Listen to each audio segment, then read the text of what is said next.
My parents did that. Tell them not to hold their breath.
so mercilessly that we be ready at every moment. Can one find a moment to make oneself ready? The bony structure of your own forehead blocks the way. You batter yourself bloody on your own forehead. From this sense of pain he deduces he's still alive. Man cannot live without a belief in something indestructible within himself. Before the door stands the doorkeeper. Before the doorkeeper stands the figure of Joseph K, waiting to gain admittance to the law. The doorkeeper says you cannot admit him just yet. The man asks, will I gain admittance later? It is possible, but not at this moment. However, since the door gapes open, as usual, Kay ventures to peep inside. If you attempted to enter without my permission, but note that I am powerful, and I am only the lowest doorkeeper. Through the hall, there is another door through which you must pass. And another door through which you must pass. And another yet. Each man guarding him is successively stronger than I. The man thinks the law should be accessible to everyone. On reflection, he decides to wait. He waits for years. He is given a stool. He sits for years exchanging small talk, but never is allowed in. Eventually he grows old, and his eyes grow dim. He knows not whether his eyes are deceiving him, or whether the world is growing darker. Yet in all these years of waiting, he has seen no other man gain admittance to the law. He questions the doorkeeper about this. He beckons the doorkeeper to him, as he can no longer raise his body. The doorkeeper, seeing the man is near his end, says, There could be no one else, as the door was intended only for you. I am now going to Shut it!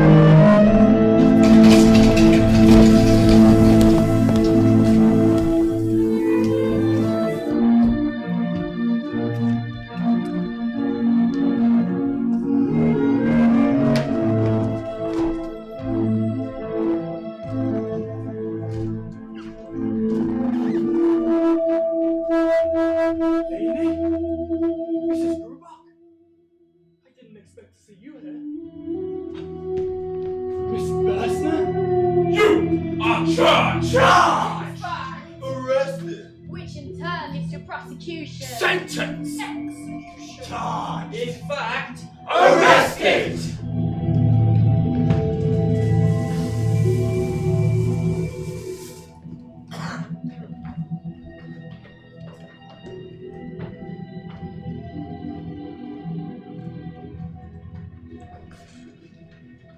Somebody must be, without question, lying about Joseph K, for I have done nothing wrong in the legal sense. Clerical errors can occur. A full stop upside down, a decimal point wrongly placed. Mistakes can and relentlessly do happen. I know I work in a bank and know the fullability of filing systems. I represent many people of the highest caliber, who seek opinions on the most abstruse speculations. I cannot hold my position without trust. Although mistakes, though rare, occur through no fault of anyone except perhaps the negligence of a filing clerk, who in the topper of an afternoon's heat mislays a copy of... I am one of the officials in the bank! Oh. I am alive, and am even envied by the assistant manager, who one night saw me with an important client, a famous lawyer. The manager seemed to think this so extraordinary that I should be walking arm in arm with this man, who he only knows by reputation, that he asked me to sit down. He had to speak to me, and I do admit that this was one of the moments that endeared me to him. Moments when the assistant manager expressed a certain anxiety for my welfare and my future, although he himself was an overburdened man. But one of the other clerks in the bank informed me that this solicitude for me was simply a stratagem by which to attract valuable assistance to him, for years at the sacrifice of only a few moments of his time. Now, although knowing this pretext to be possibly true, I still felt subjugated and completely disarmed. I I realize this is a weakness, but not a crime. There must be some mistake. Mistake! Tut, tut, tut!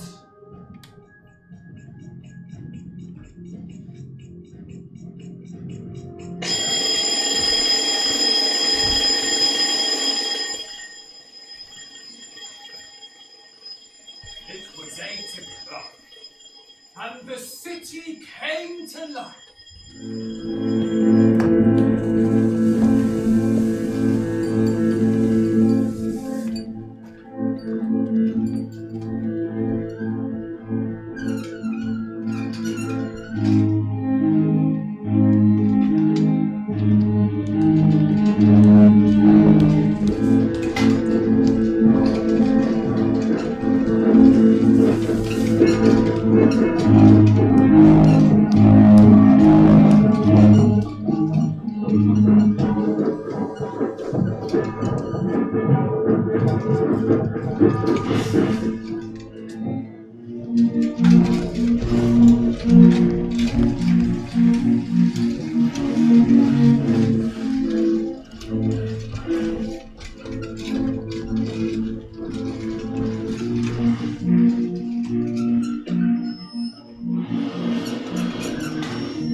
Someone must have been lying about Joseph K.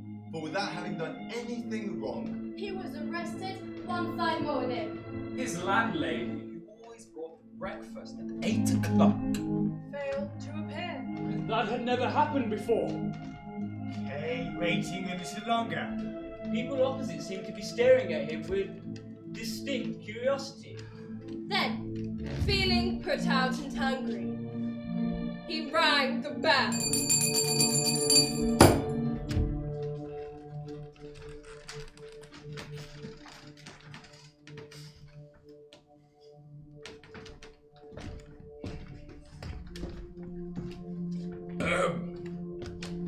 You rang? I rang for the maid. What's your name? Joseph K. He's the one. Wouldn't you know anyway? He's pale as fear. Oh, are you frightened, Kay? What have I done? Why? We're not authorised to tell you that. Proceedings have been instituted against you, and you'll be informed of everything in due course. Who are you? We are your friendly warders. You're lucky to have us. What's your name? I'm slim, he's well knit. I wear a closely fitted black suit. I'll wear pleats. I wear pockets, buckles and buttons. Got quite a nice belt too. They look like tourists. But it's eminently practical. Though we can't tell you what purpose it serves. That's who we are.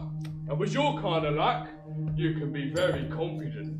We are exceeding our instruction in talking to you so freely. I hope nobody hears me except Frank. Or else we'd be in trouble with the authorities whom we represent. We're telling you the truth. What are they talking about, Kay? what authorities could they represent? There is a legal constitution here. There's no war. No emergency laws. I have certain legal rights. I demand to know why I'm under arrest. You can't just burst in here. Hey, we can't tell you that. We're merely humble subordinates. Can't you understand? We follow instructions. Hey? Instructions. Search the room! You can't search my room! Get out of here! Who gave you this instruction? Something in here. Miss Clover! Not gonna try long here. Look, do you have a warrant? You're under arrest. Oh, I wonder what's in here. A lovely coat. Oh, I'll try it on. Oh, how do I look? Beautiful! Oh, very fancy. We'll take these for now. And the rest of your underwear. Your case turns out alright, they'll be returned. You never know how long these cases last. And a lot of thieving goes on in the depot. After a while, they sell everything, regardless of how your case has turned out. Of course you'll be well compensated. But they pay terrible prices. Much bribery and corruption goes on there. Be safer with us, alright? Take it easy. No need to assume the worst until it happens. That isn't the right policy here. It might be a joke concocted by my colleagues for my 30th birthday. Now, if I laugh at these men's faces, they'll probably laugh with me. But it wasn't a joke. Right, where are your papers? Search him. What are you looking for? Get away from me! Show me the warrant for my arrest or get out! We can't do that. You mustn't annoy us in this task we must carry out. Right. We are your humble warders. And we'll probably stand closer to you than anyone else right now. We are but humble subordinates who can scarcely make our way through a legal document. And they're only here to guard you 10 hours a day and draw our pay. No, we are perfectly capable of grasping the fact that our authorities, under which we serve, would never demand your arrest without a proper reason. What's the reason? That's for the officials to know. We're not going in around and populous for crime, but are drawn to the guilty and must send out, well, us warders. That's the law. I'm sad. I've never heard of such a law. Did you hear that? Frank? He doesn't know the law! Yet he claims to be innocent. You're never gonna make a man like that see reason.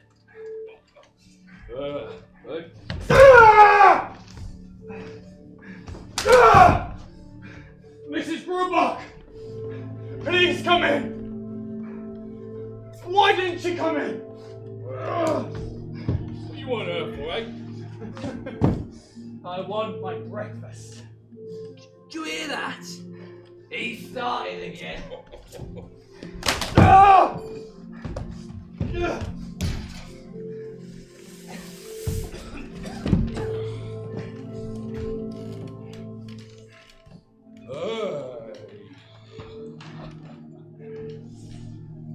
Honey and toast, eh? Bacon and eggs. Go out, Kay. They won't dare stop you.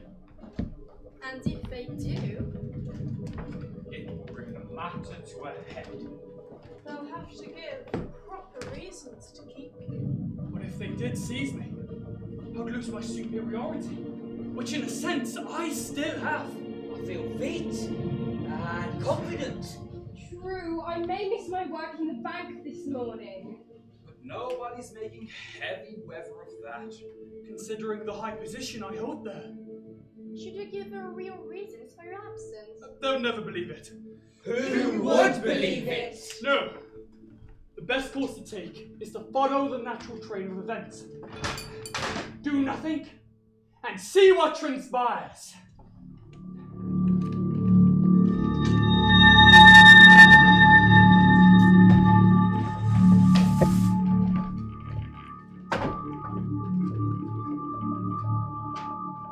Joseph Kay.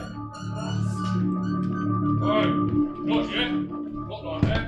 Smile yourself up. Come around. Leave me alone! Oh, you know that. Oh, no time for that. Here, put on a black coat.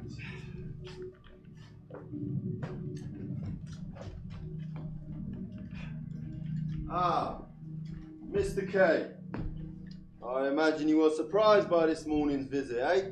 Certainly I'm surprised. Kate was filled with pleasure, having discovered a sensible man at last. But I am by no means very surprised. Not very surprised. Perhaps you misunderstand me. I mean, may I sit down? Well, that's not usual.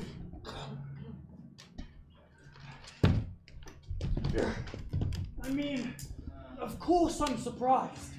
But when one has struggled alone for 30 years as long as I have, we become hardened to surprises and don't take them too seriously.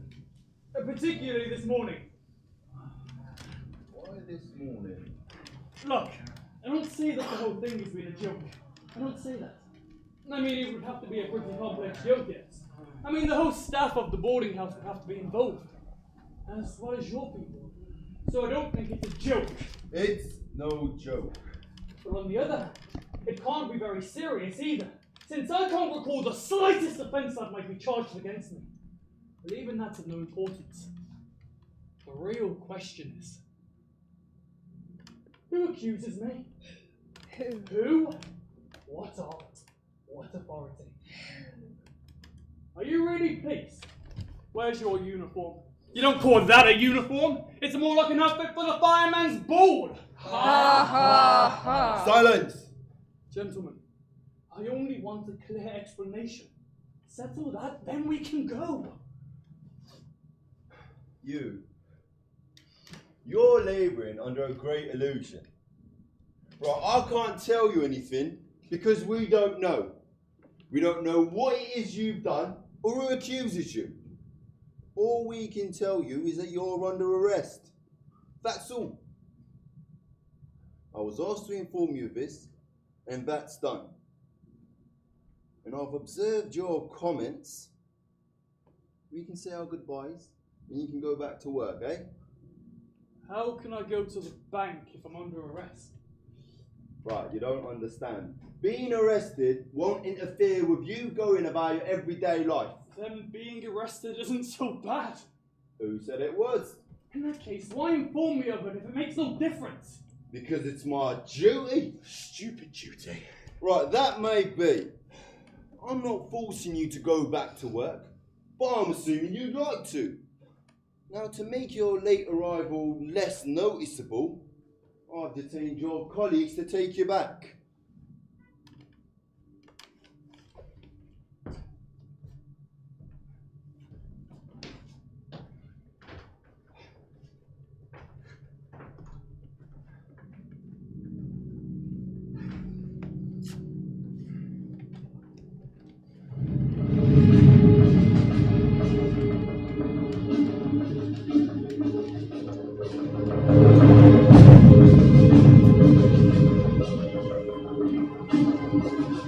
Bye, Mr. K. Goodbye, sir.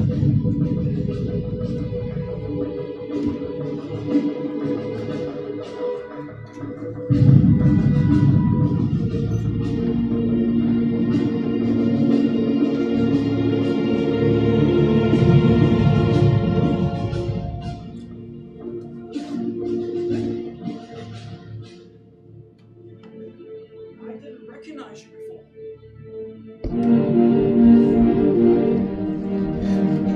How could he fail to recognize us? Insignificant anemic colleagues. The stiff Ravenstein, Hand-calling. The rewarding smile. caused by a chronic muscular twitch. I'm glad to be getting back to work at last. We were waiting a long time. That inspector confused me. I would have recognized that.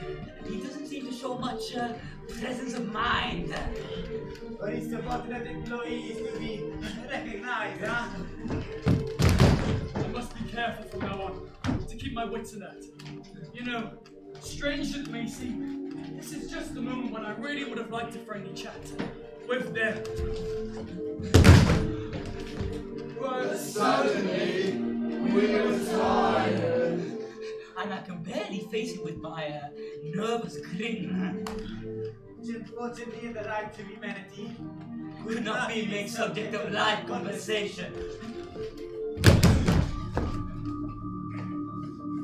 Good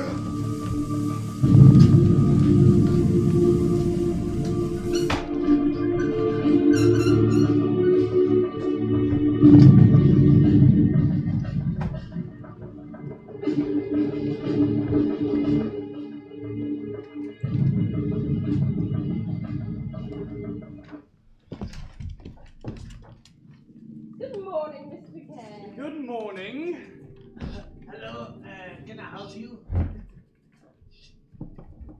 You're welcome. Ah, thank you. You're welcome. Can I help you?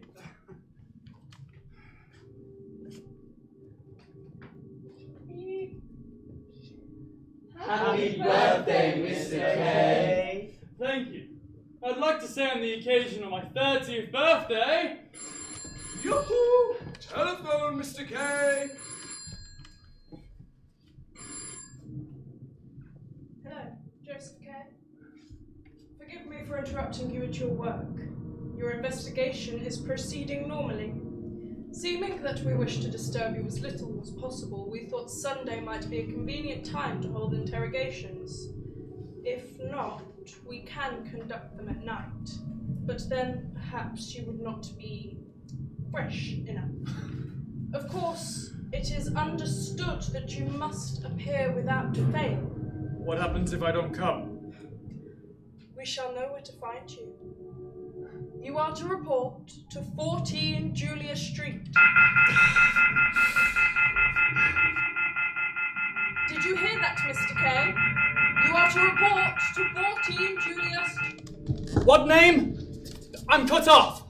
Shall I get her back for you? She didn't leave her number. Then I can't get her back. No.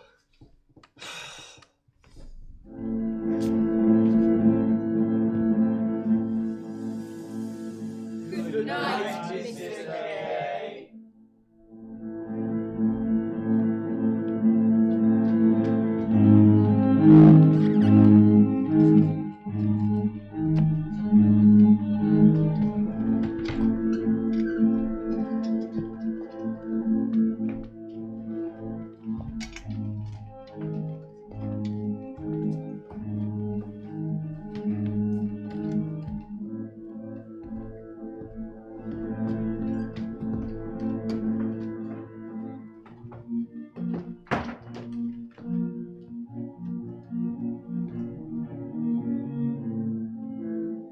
That spring, Kay had been accustomed to passing an evening with a few drinks, and once a week visited a girl called Elsa, who gave occasional performances.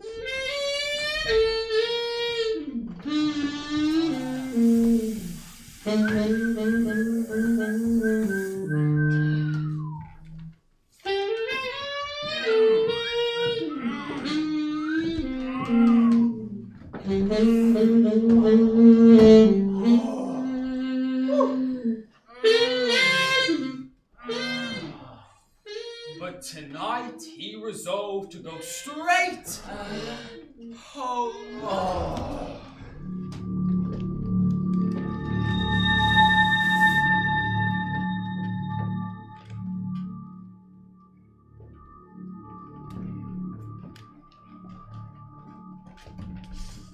Evening, Joseph.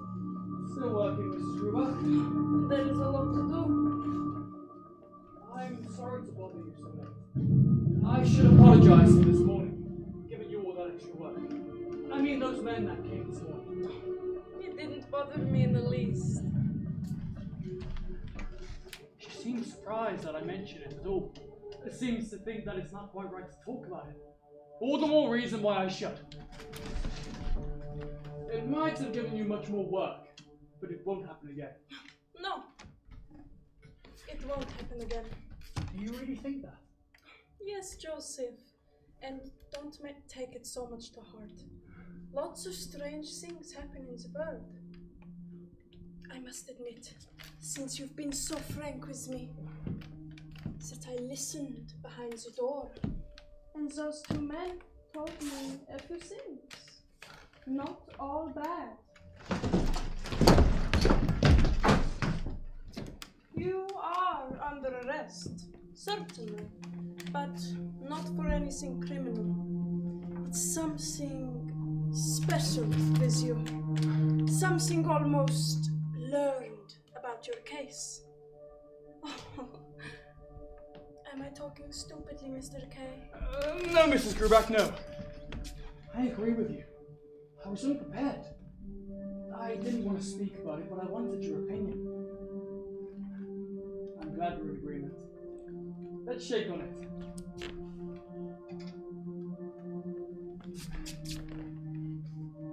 Don't take it so much to heart. I had no idea I was taking it so much to heart.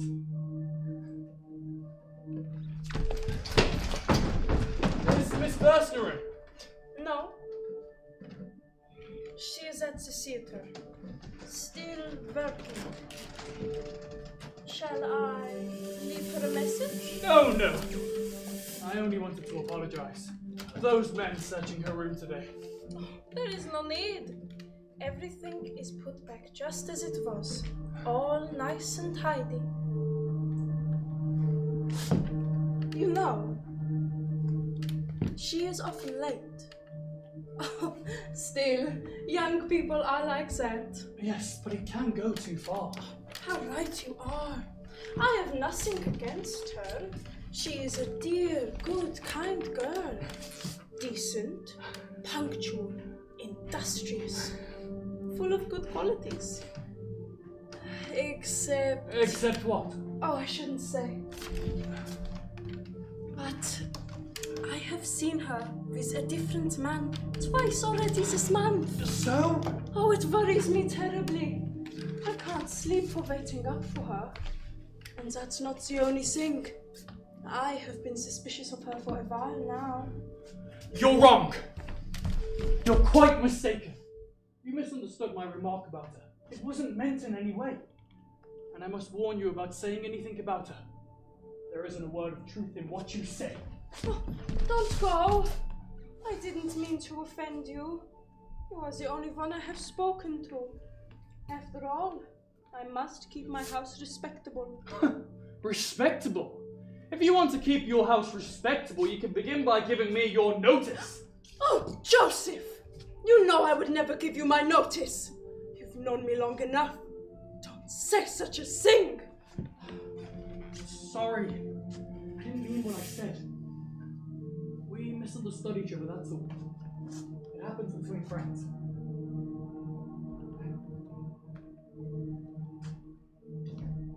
I'm free. But I'm under arrest. They don't arrest you for nothing. What do you mean about being drawn toward the guilty? They get arrested and they don't know why. After all, I must keep my house respectable in the interest of my lodgers.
Miss Bursner! Miss Bursner! It was said like a prayer. What is it? Me! Joseph K. I'd like to speak to you. Right now? I've been waiting over an hour. I have no special desire to see her, and I can't even remember what she looks like. And I've put off my visit this evening to see Elsa, apart from missing my supper too. It's about something that happened today. Oh, well, come in.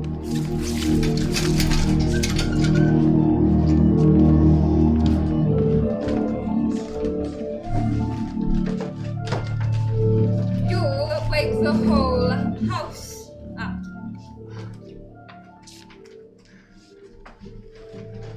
Well, what is it?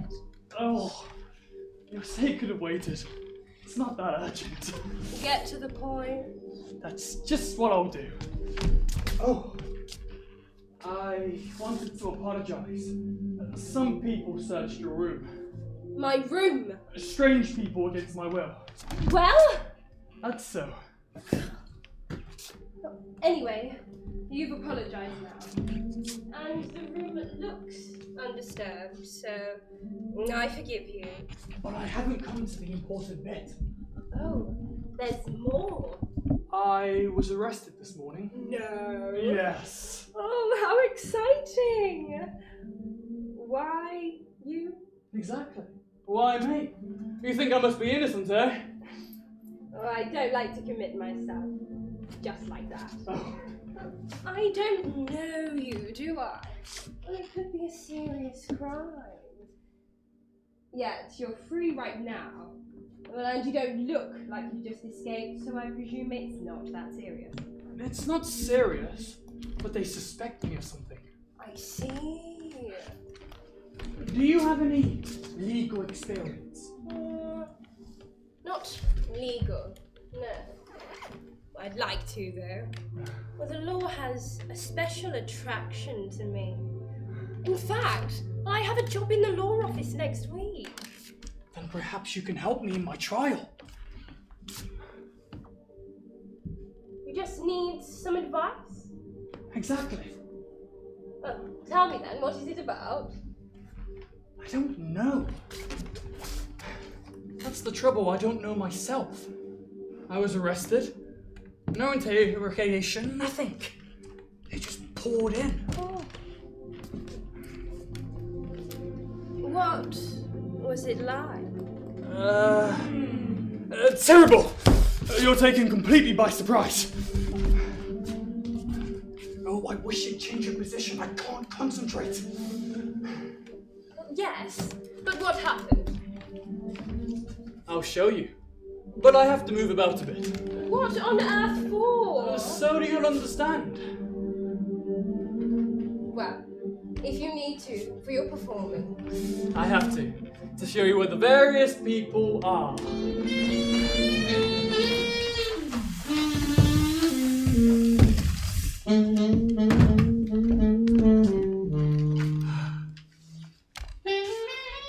Now, this morning, Mrs. Grubach didn't bring me my breakfast.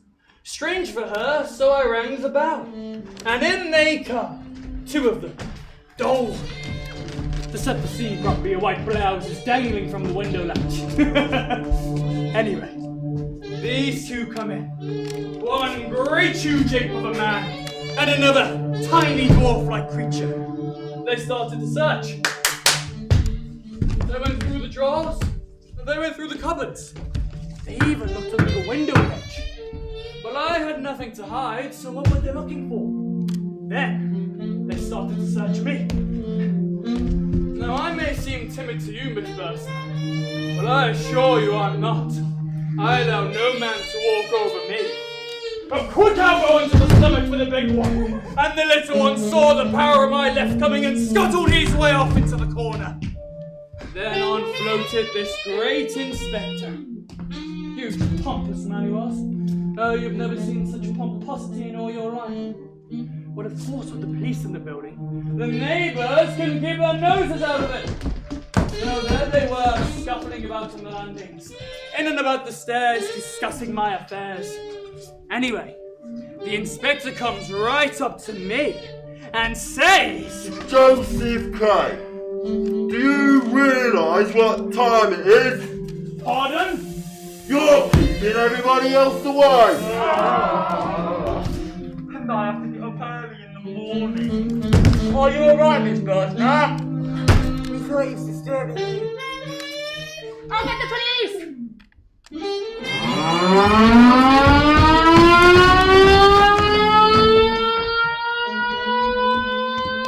Everybody's heard us! You fool!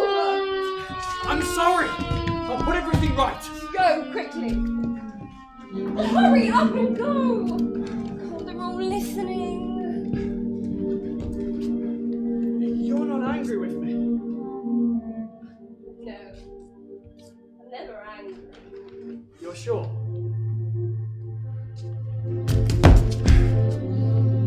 I wanted to call her by her first name, but I didn't know what it was.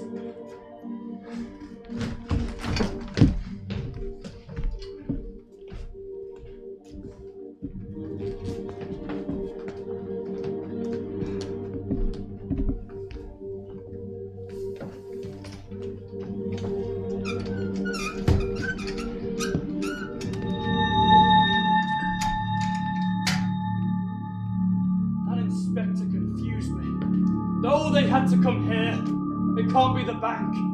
In the bank, they have secretaries, clerks, officers, telephones ringing all the time. Clients queuing, waiting for appointments. In the bank, you're on your toes. They'd never have caught me. Out there!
Because you denounced us.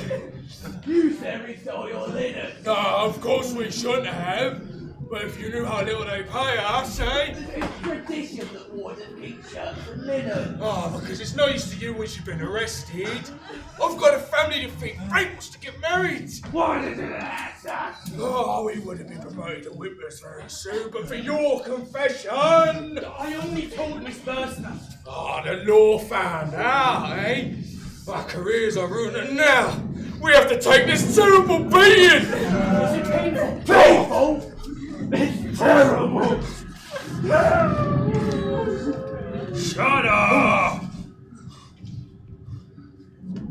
The fear of the whip is driving them mad. Stop it! I'll pay you to let them go! You can't bribe me. I'm an official of the court. It pays to win. And I win. Oh, Mr. K, sir, try and get me off this, eh? Frank's more older than I am, he's less sensitive. He's had a small whipping a few years ago. My record's clean. Oh, Mr. K, my fiancée, she's waiting for me, she'll be so shamed. But they're not guilty! The guilt lies with the whole organisation! It's the high officials who are guilty! Let's whip them! I'll even help you. Leave them alone! Wet me instead. I'll take off my clothes and offer myself. There you are if you need a sacrifice.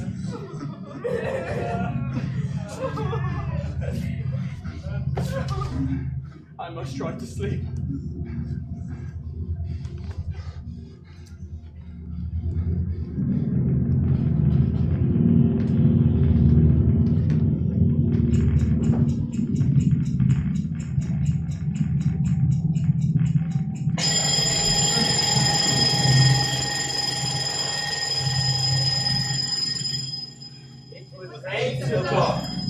Sunday morning. Oh my god! My interrogation!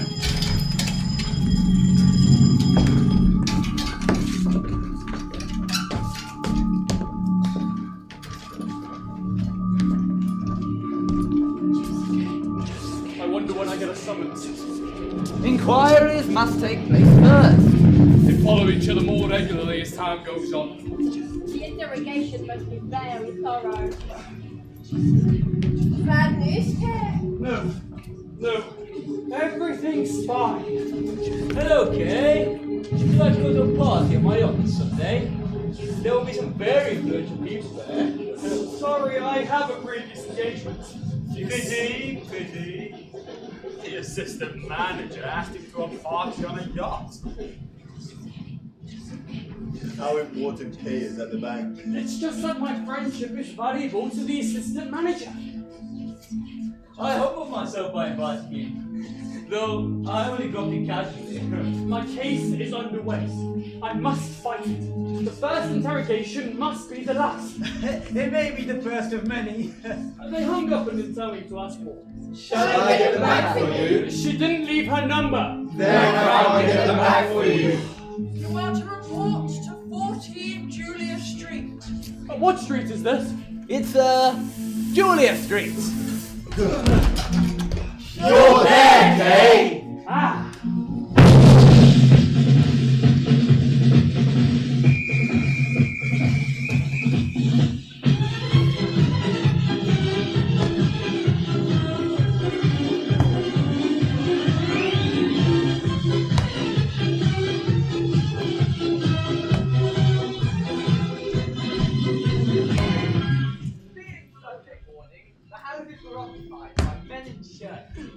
Women from getting out of the small grocery shops.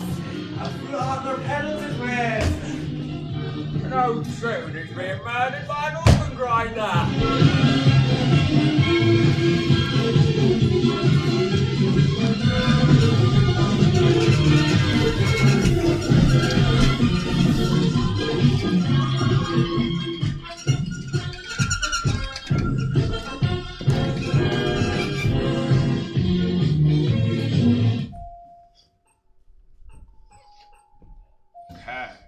Penetrated deeper into the street. He hopes the magistrate might be leaning out of the window and can witness that Kay is on his way. He stops and examines the house with close attention. Yes, it's number 14. Kay sees a staircase and decides it's sunset. He's going up the stairs, but feels a strange pull in the direction he's going. If what the guard said was right about the attraction existing between law and guilt, it follows that the court of inquiries must be in the direction that I choose. Is Kay right in his judgment? Was the guard speaking with truth? Or could they both be wrong?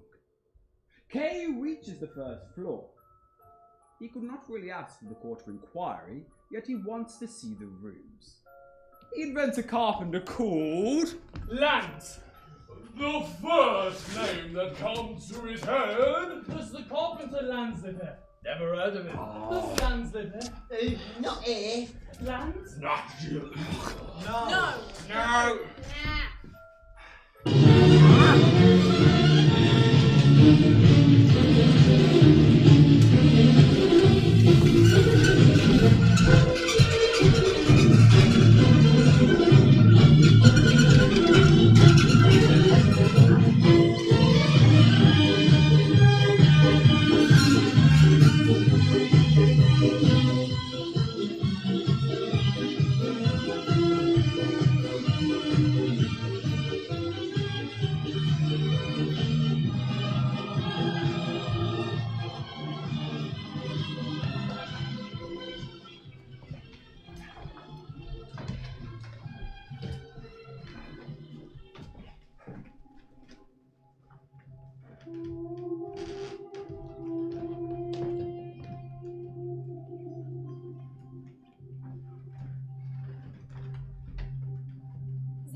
are called lands? It was a trick. So you could snoop around. I wasn't given a name. You could have asked for the courts. You were shy. In case people thought you were a criminal. You're clever. I have to be. I'm the laundress. My husband is a court bailiff.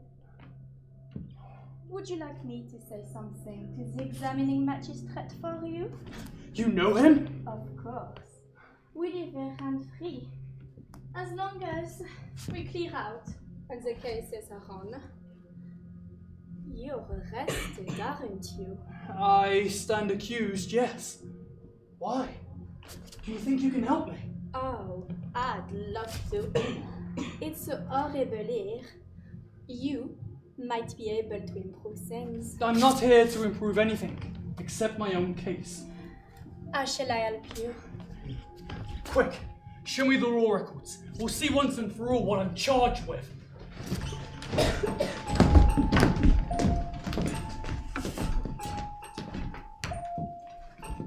It's full of pictures. Just pictures. Here's a man and a woman sitting naked on a sofa. They are mostly dirty books. That's what these fine men of the law read, who sit in judgment on us.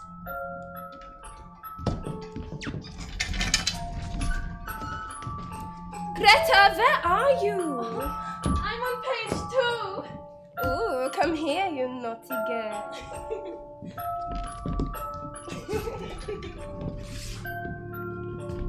Come and sit next to me.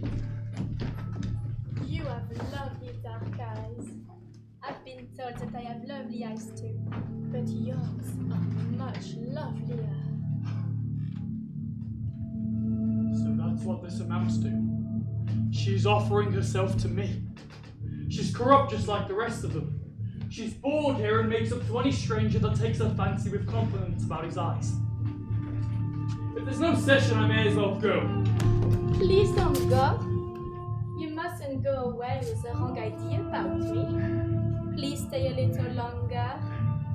Please. How do you know the magistrate? If you really want to help me, you have to know the officials. Oh, I do. The magistrate likes me.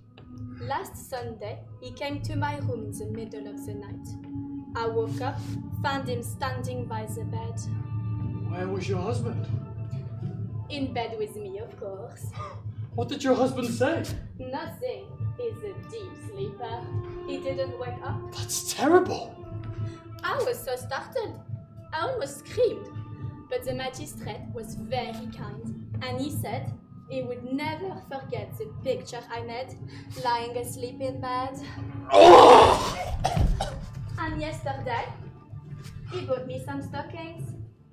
They're beautiful, look. The magistrate takes a great interest in me, and I have a great influence over him. Oh God, he's watching us. I'm coming, Berthold. Don't go! I must. Forgive me. He's so ugly, but I have no choice. I'll be back in a little while, and I'll go with you wherever you want.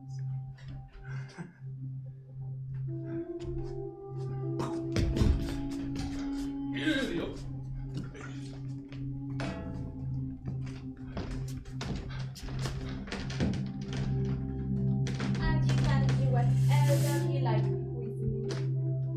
If only I could get out of here forever. I'll take you from them. My God, she's so attractive, soft and warm. Perhaps she's a trap, Kay. I don't care. In what way could she entrap me? There's nothing the court can do. Anyway, how could she trap me? Oh, I'll take that risk. I don't care about my case. I'll get a good laugh out of it. You hear me? A good laugh. Then one day the dirty old magistrate will tiptoe into her room after making up more lies about me and find her bed empty. Empty because she's gone off with me.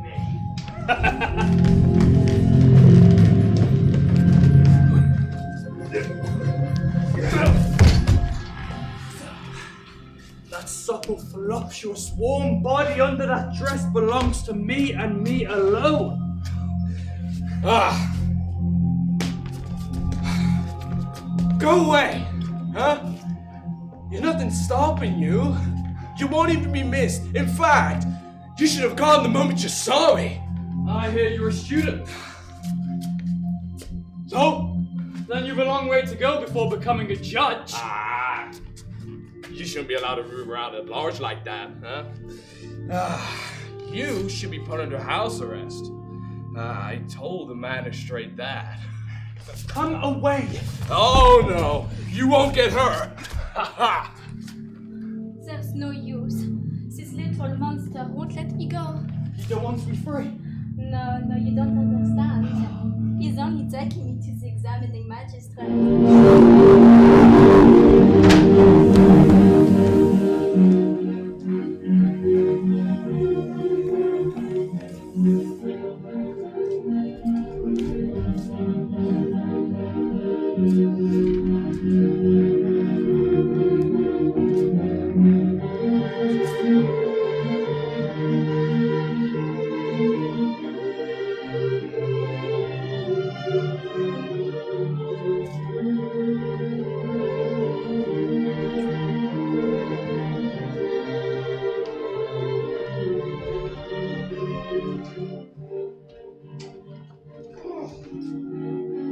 Oh, I wish I'd never have seen you. I'd like to see that bandy-creeping slug of a student, that puffed up nothing, kneeling by Elsa's bed begging for it, wringing his hands, tongue hanging out.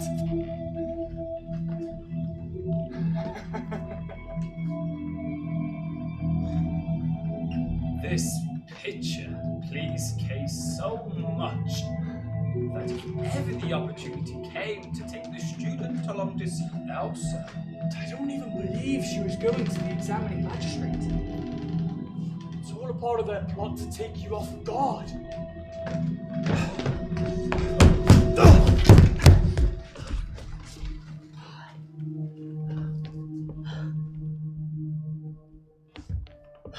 You haven't seen my wife, have you? Are you the bailiff? Yes. Ah! You're the defendant, Kay. I can see in your lips. Your wife has just been carried off by the student.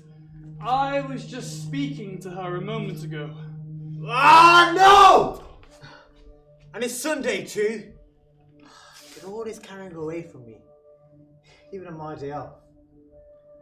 I wasn't supposed to work today. So they sent me out on a useless errand. Just to get me out of the way.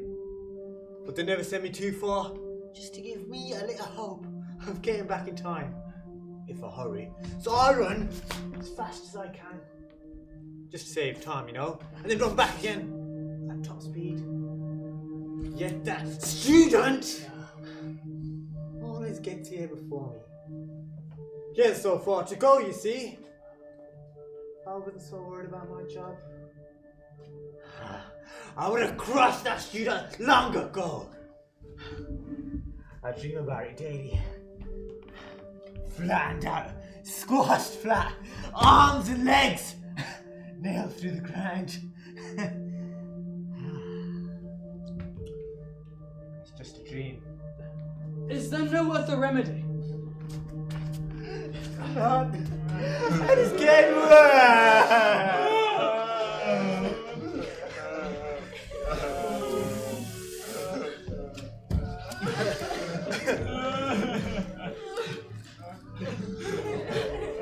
Until now, only the student had her. I know he's carrying up to the magistrate. And everybody's had her. Do you think she may enjoy it? Of course she does. She loves it. Laps it up. Oh dear. My wife is the best looking woman in the place. What can I do? Exactly. If that's how it is, there's nothing you can do. I can't touch the student. He's too influential.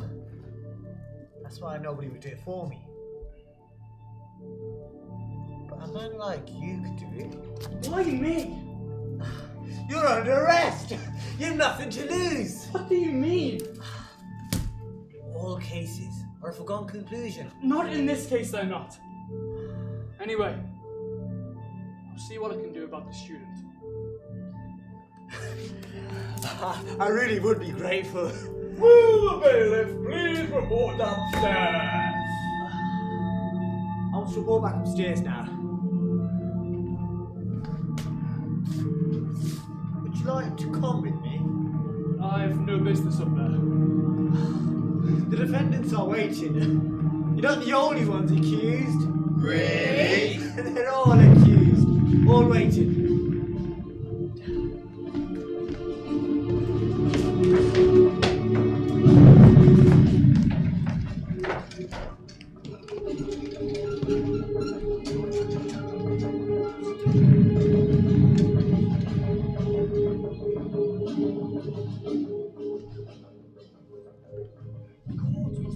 State to hold their offices in a tenement. Not likely to inspire much respect from an accused man, but probably the officials pocket any money before using it for purposes of the law. Now, I understand why they had chosen to molest me at my work and at my home. They're too ashamed to summon me here! And it's the bailiff in the lead from Kay! Kay is catching up now, and it is Kay and the bailiff. The bailiff and Kay! Kay is speeding ahead! Kay, that's short end. Bailiff moving up fast behind him. It's only one race. Ladies and gentlemen, Kay is now moving ahead by an engine very quickly. Bailiff's trailing behind now! And it's Hey!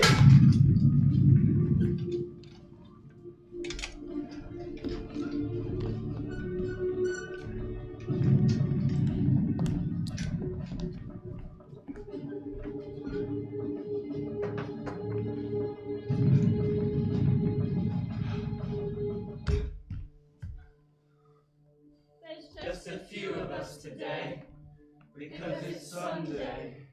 Why are you waiting here? I'm waiting for the papers I've submitted. Why are you waiting, sir? I've only got one more question to answer. Why are you waiting here? I'm waiting for an affidavit. Are the affidavits really necessary? No. Yes!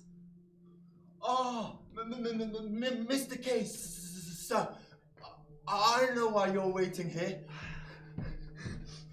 Mr. Case, sir.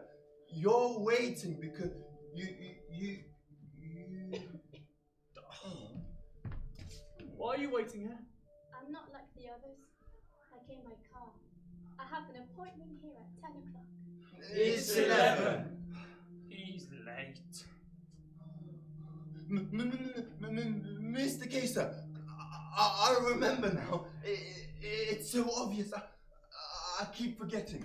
Mr. Case, sir. You're waiting because you. Oh. He always forgets. Will you listen to me?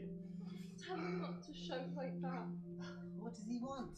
He'll bring the officials down on us. They'll demand an official explanation for his presence. His grip felt like iron instead of fingers. That's ridiculous. You don't believe I'm under arrest? I'll be on my way. You'll have to wait! Like the rest of us. Some of us have been waiting for years.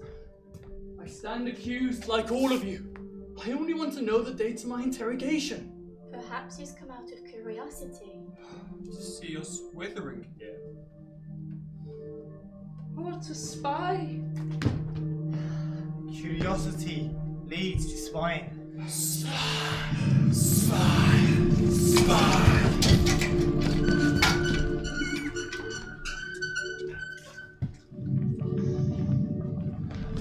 I must go. How does one get out of here? You're not lost. Remember the way you came. Go along the corridor, turn right, and follow the lobby. You can't miss it. No, Kay, it's this way! Straight through! Turn left! Turn right. Go back! That's the wrong way. Through here. Back to the beginning.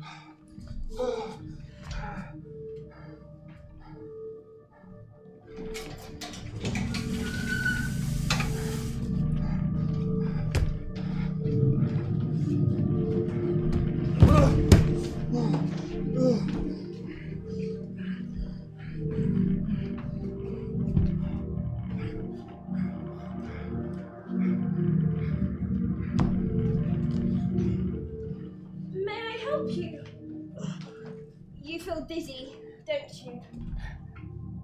Her face was close to his now, and wore that serene look that many women wear in the first flower of their youth. Will you help me get him to the sick room? Will you help me, please?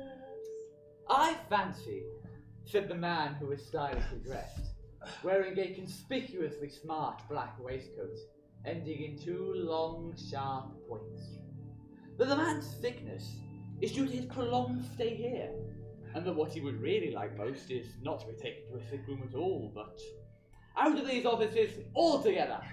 Yes, that's it. I should feel better at once. I'm used to the stuffy office. I work in one myself.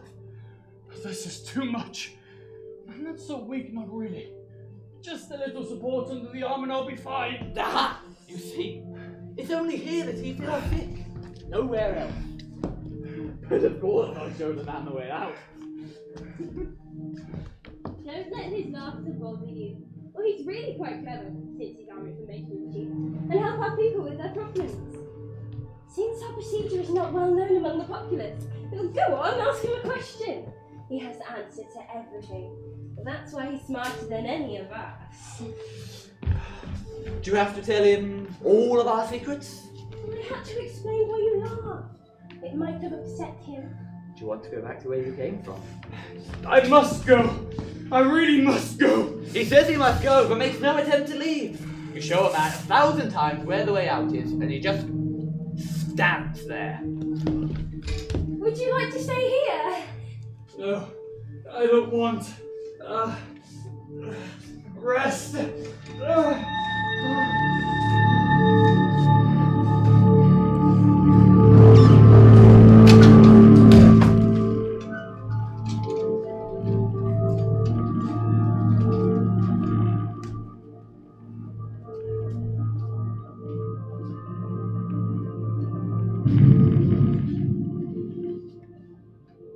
Kay saw he was standing before the open door.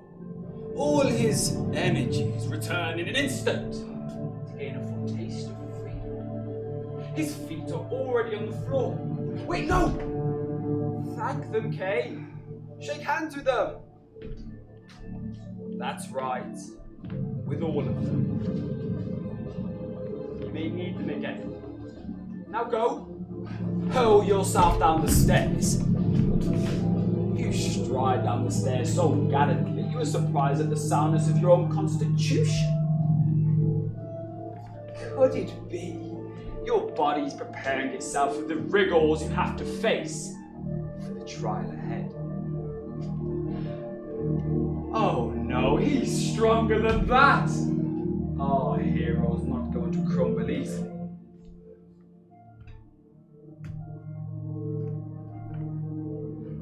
Put on your jacket.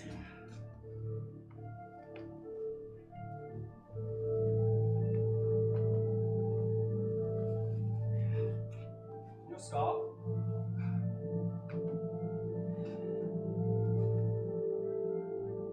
Put your hand.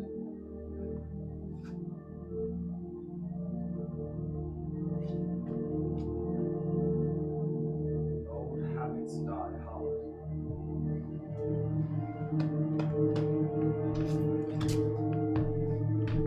Oh, poor Joseph K. feels seasick.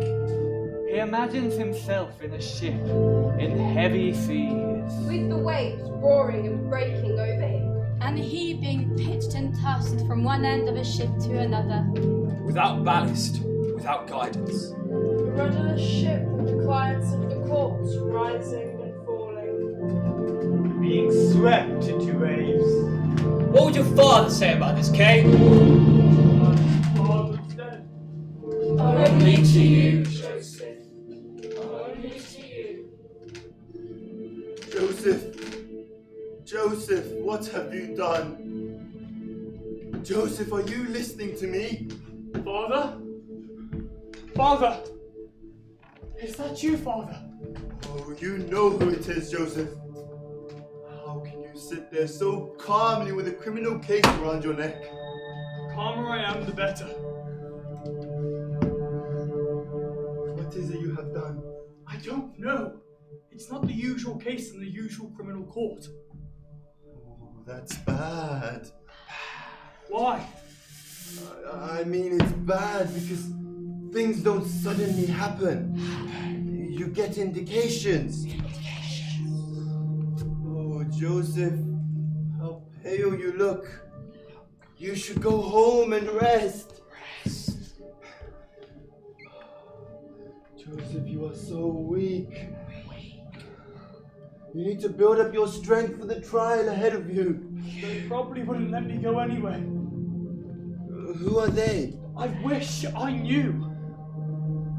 Oh, Joseph, you have changed. Your brain is failing you. Oh, you will lose the case if you act like this. And your indifference is driving me mad. It's no use getting excited. It doesn't achieve anything. You know how much I respect what you say. And I'll do anything I can to fight my case, but in my own way. If you're ready to really fight, Joseph, then perhaps I can help you. First of all, you need a lawyer. Go to Holt. He was a school friend of mine. He's only a poor man's lawyer, but he's very good. Joseph, don't let us down. Goodbye, Joseph. Remember me.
else here?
Open the door, please. Who are you? I am the son of Mr. K. He sent me to see Mr. Holt. Mr. Old is ill. It's 8 o'clock. A very unusual time to call. Behind the grill in the door, 2 great dark eyes appeared, then vanished again. He assured himself he had seen a pair of eyes. Probably a new maid afraid of strangers. Once more, the eyes appeared, and this time they seemed almost sad. They might be an illusion. Open the door, please. I've been recommended to see Mr. Holt. Lady, who is it? I am the son of your old friend Herman K. He sent me to see you. Ah, Herman. Come in. Come in.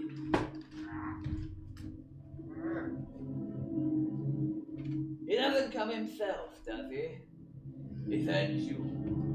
Well, your father asked you to see how I am, did he? How very nice. How very nice. Well, go on then. Ask me how I am. How are you? Oh, good enough. I'm terrible. Getting worse every day. Hard to sleep. Can't breathe. And I'm losing my strength daily. That's bad news. You see, he's too ill to talk about business. Ah, so it's not a sick visit. You've come on business. It's all right, lady. Have they come to see how I am? No! No. He only comes when he needs something. Well, that's the way the world is. It's all right, Lainey. Lainey looks after me. She's a good girl. Am I a good girl? But of course you are. And I have a doe-like rounded face. With pale cheeks and your chin quite round in its modelling. Though I have somewhat protuberant eyes. Not a jot. Not a jot. Will you please leave us? Go now, Lainey. It's all right. To be frank with you, I know why you've came. Your case is far too interesting not to take on. I accept the challenge! I don't understand. How could you know? In my profession, is it not natural that I should have the ears of my colleagues? The cases would be discussed and yours divulged. A word dropped here and there, a familiar sound. Friends in the courts and an actor in the coffee shop, eh? Don't look now, but I've got officials from the court visiting me at the moment. Where? It's so gloomy in here, I can hardly see anything. Don't disturb him, man. He likes the dark. If only you knew how dreadfully overworked we are here. Not so. The whole judiciary system needs to be overhauled. Now, your first plea must be ready for representation. This is very important, as the first plea often determines the whole case. Now, unfortunately, it is my duty as your lawyer to inform you. They don't always read the first plea. Simply file it away. Why do they do that? Well, the interrogation and documentation of the accused is far more important than pieces of paper. Besides which, it gives the file clerk something to do. They write down everything about you, every minute of your day, every secret habit. Any bad ones? No. Good. Sometimes the sheer weight of evidence accumulating day by day causes some confusion. An overworked ledger clerk, and the first plea is lost altogether. They often lose the first plea, and then lose sight of the original intention. This naturally makes counsel for defense very difficult. Remember, they only tolerate the defense. Strictly speaking, none of the magistrates actually tolerate us counsel for the defense.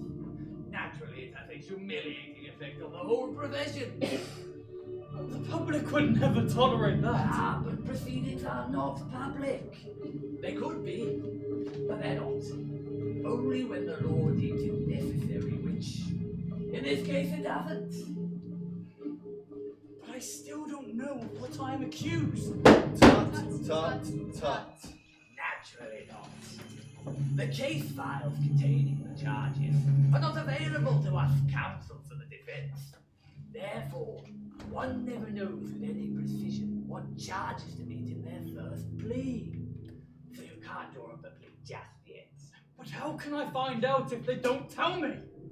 Oh, guesswork! You must guess based on your interrogations. You must sift the relevant details until some semblance of a charge emerges. Then one can draw up a convincing plea. Don't worry. I have won outright cases far more hopeless than this. Perhaps less difficult, but hopeless all the same.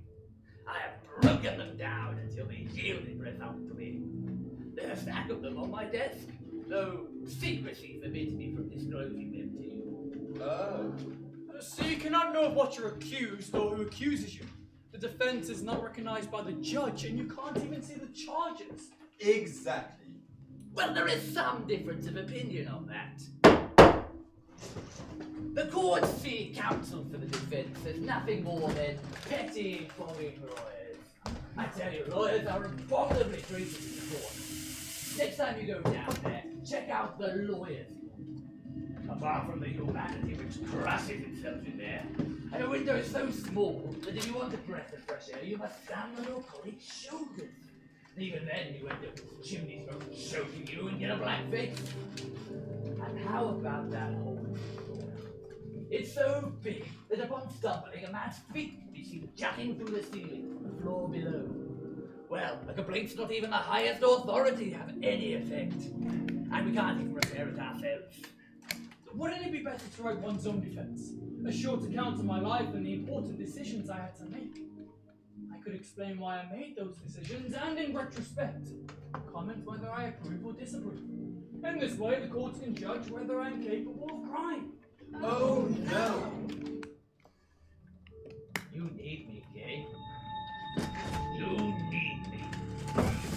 Now remember, the most important thing is connections with officials in the court. Therein lies your chief value of defense. But that's corruption! I must be judged on my alleged defense. Not fail or succeed on the strength of your connections. Oh, Joseph Kay! Joseph Kay! You are so fortunate in your choice of lawyers. Few lawyers have the same connections as I. Take a look around. Officials of the court visit me on their own accord, volunteering information, speaking with great frankness. Or, sometimes they allow themselves to be persuaded to new points of view. The secrecy of the system, which, although preventing leakages, prevents the prosecution from actually prosecuting cases properly. They're too remote from the populace to understand their problems. Half the time, the prosecution don't even see the people they're prosecuting, because they spend day and night and day trying to unravel the judiciary system. The prosecution are in a constant state of agitation, which is why they come to me, Howell, for advice. Now, there's a story going round. How does it go here?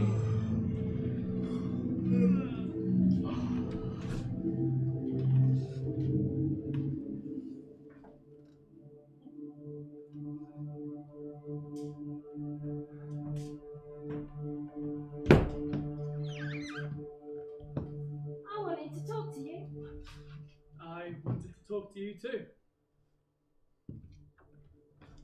You mustn't bother him. Think about me now for a change. Well, I thought you didn't like me. Like you. I couldn't keep my eyes off you. I thought so too. Yet you kept me waiting. You'd best call me Lainey. I'd be glad to, Lainey. Do you really like me? Like is not the word I would have chosen. What word would you have chosen? Well... Come on. Tell me, you brute. Come on. Say it. Say it! I'm a bit shy when you put it like that. Don't be shy, Josie. We'll be happy together. Don't be shy anymore. You're brooding too much over your case. Who told you that? Don't ask me for names, but I can give you some advice.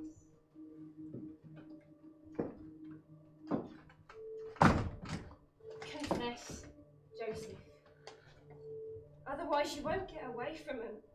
I remember that story now. Now,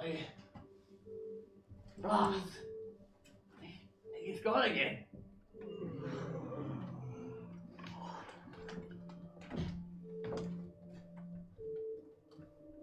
I know a lot about what goes on in the court. But I could help you. You know? Why is it I seem to recruit so many women helpers? First Miss Bursner, then the laundress, and now her. I wonder what it is about me.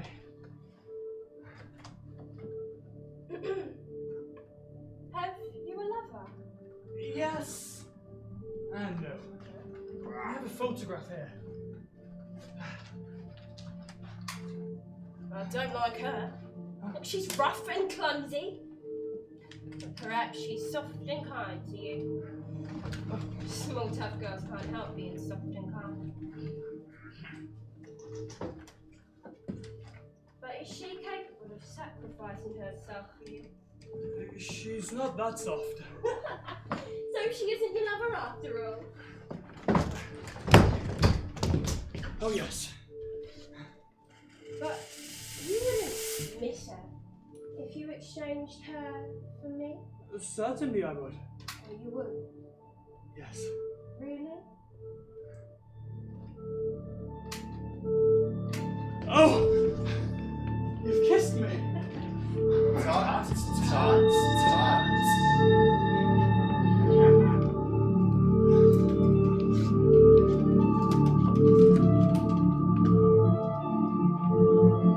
Kay can feel her body against his breast and gazes at her rich, dark hair. She clasps both her hands around his neck, kisses him on the back of his head. Yes. She's biting him now. Into the very hairs of his head. She gives out a bitter, exciting odor, like a pepper. Kay puts his arms around her. And as he slides down onto the floor with a faint cry, utters. Right! I remember that story now. Now then, there was this official of the courts who flung lawyers down the stairs, one after the other. So all the lawyers got together on the landing and decided what they should do. They didn't wish to antagonize the man, and yet, on the other hand, their pleas had to be submitted. So, they all agreed that the best course of action was to tire the old man out. They ran up the stairs, one after the other, in relays, without pause, passively allowing themselves to be thrown into the arms of their colleagues. After an hour, the old man could resist no more. He was too tired. He was very tired. Extremely tired. He died. The lawyers got in and submitted their pleas. This is what you might call legal strategy. Lady! He's calling me. Use the key to the door. Come back whenever you're out.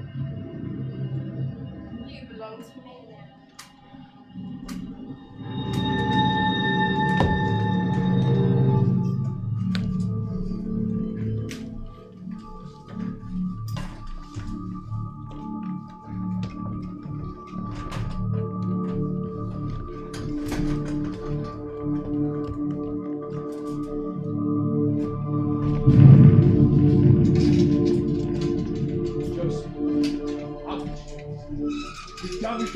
Quite badly. Beginning to go well.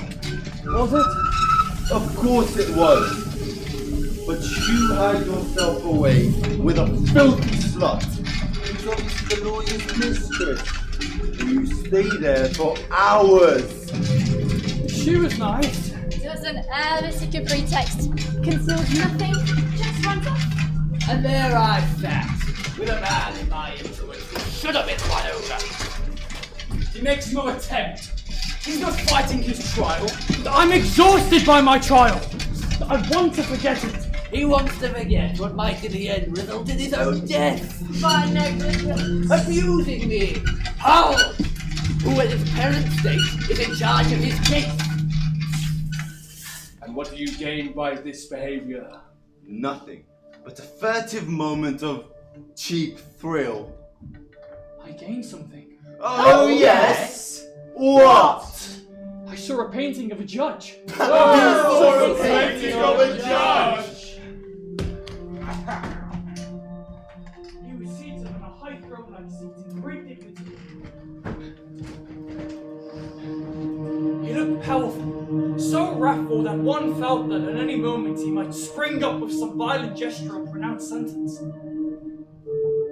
He could be my judge. I, the accused, could be standing on the lowest step leading up to the throne of justice. There was a great yellow carpet where he was. Very tall in his robe of justice. Oh, he had himself painted like that. He's a dwarf sitting in a kitchen chair with a dirty old horse like the dog underneath him.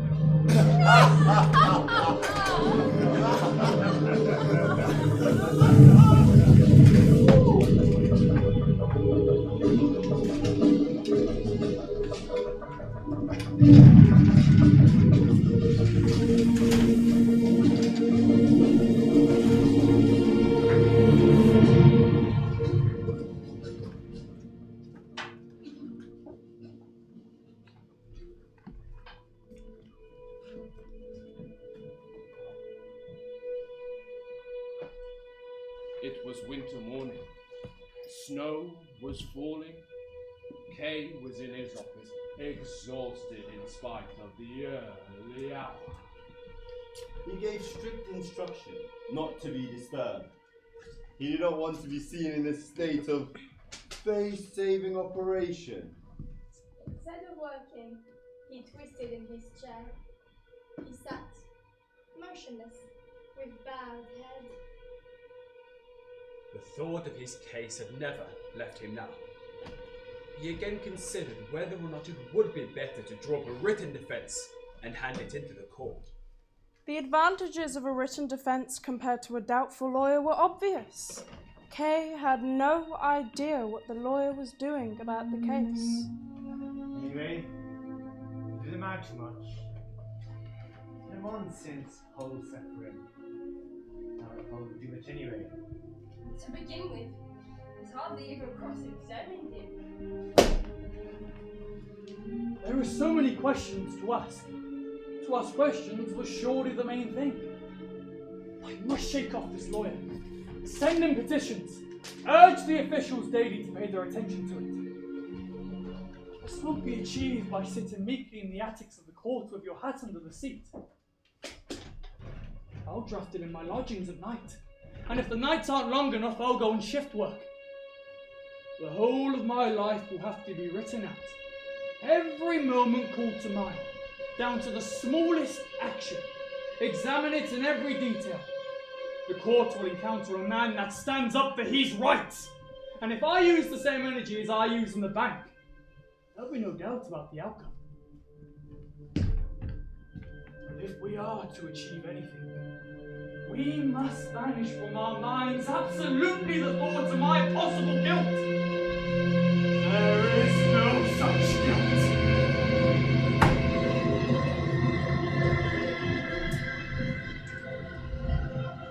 If I conduct my own defense, I'll put myself entirely in the power of the court. Full stop. Will I have the strength to carry on? Question mark. To put up a thoroughgoing defense. Dot, dot, dot. And this is the time I should be working for the bank. Full stop. This is the time to interview clients. Come on. To try and make my life secure while my case is unfolding itself in the attics of the court. Come on. With officials poring over my charges. Full stop. And when the time comes for my work to be judged, will allowances be made for me? Question mark. Never. And by nobody. Full stop. Hold up! Progress has been made, my boy, though the danger of the progress cannot be divulged.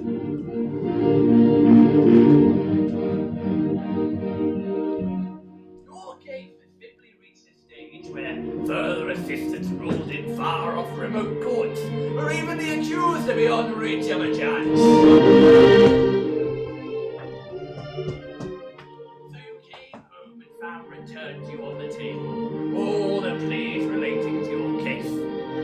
doesn't mean we've lost. By no means.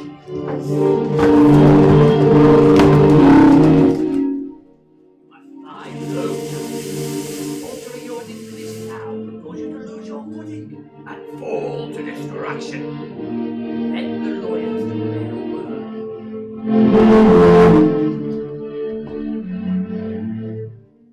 Lady, are you still there? What do you think of this boy, eh? I hardly know him.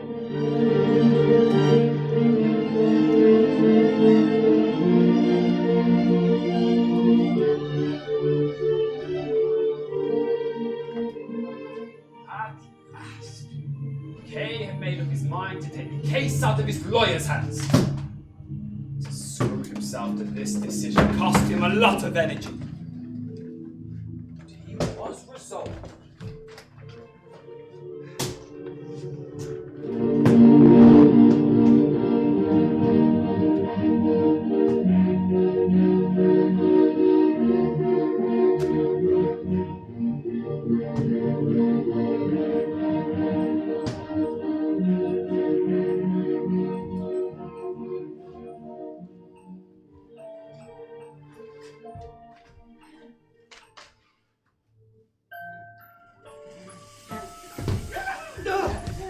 Promise not to betray me. I'm not an informer. Perhaps I shouldn't tell you. You could risk it. I can. Yes.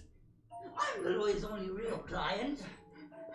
I live here. I have a little room to myself. Is Lena your mistress? God, no. What are you thinking of? What's your name? Look, I'm a corn merchant. I'll tell you something. But just to make sure we have a hold of each other, you must tell me one of your secrets. All right. If I tell you, you get off my back. Okay. I've been waiting for my case to come for years. I've taken up 5 lawyers. 5 lawyers. Apart from Holt. 5. I'm negotiating the 6th. You mustn't give me away. I said I wouldn't. He's vindictive, you see. Surely he won't harm you for having more than one lawyer. But it's not allowed. Least of all back alley lawyers. That's what they are.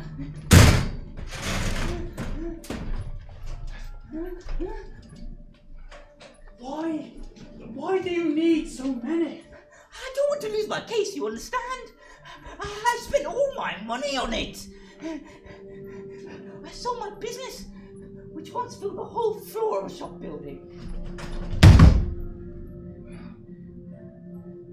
And again, I attack it with all my strength, so I have no energy left for my other work.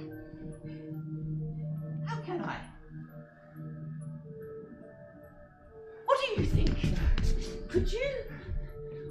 All the hanging about, keeping an eye on things, doesn't give much time for anything else. I have to be in the course nearly all the time. You know yourself what the air is like. What do you do there? Nothing. I simply wait. What an effort that takes. Sitting about. I saw you there the other day. Saw me?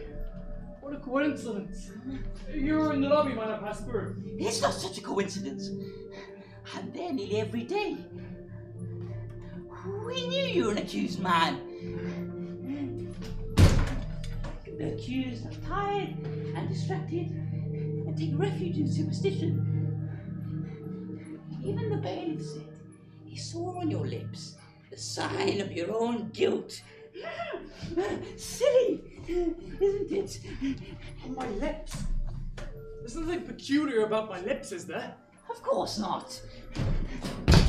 Superstitious beliefs are a tradition, and they help the communities combat the law. Gives them something to do. Do what? It's so pointless just hanging around. They should form some community action. Pointless? What do you know? You're a newcomer. You're young in the matter. You may think as I once did, that you could simply wash your hands over your case. But you'd be wrong. I remember when my case was as young as yours. Like you, I had just one lawyer. I collected evidence, attended every interrogation, made notes, submitted various petitions, moved backwards and forwards for bits of information. I showed my account books. And also, I had a detailed analysis of every case from ancient times. And yet, after all of this, I couldn't detect 1 inch of progress. What kind of progress did you expect to see? Good question. I don't know. But I am a businessman. I wanted to see palpable results. And the same old questions. The same old answers. I complained to Hold. Give me a day, I begged. Fix a day for my trial. I'll call in other lawyers, I warn you. Fucking lawyers are useless block. The slimy, back-alley lawyers who search around for scraps. The lawyers in my circle are the great ones. The great lawyers block who accuse men to read off. That's untrue. Absolutely untrue. Our colleagues and lawyers rank among the small lawyers. The really great lawyers stand as high above Hold as he does above those bastard cutthroats. You're in turn now much higher than your ordinary mercenaries and thieving solicitors. Who are these great lawyers? How does one get at them? I have no idea. I've known of no instance when they've intervened in the accused man.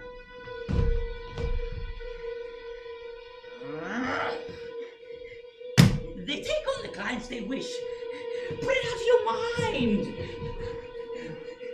Small lawyers are so pale and insipid beside them that you'd lose all faith. Unfortunately, one cannot forget them. Especially at night, when the thoughts start gnawing into your head. Close your doors. Nearly broken your eggs. You want me to tell him about my case? Go on then. Tell him. You were telling me about the petty fogging lawyers.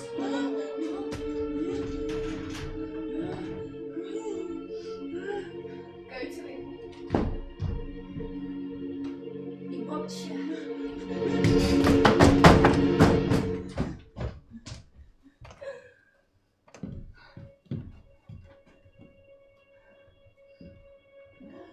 Doesn't it strike you as surprising that the lawyer will see you any time you please, without notice?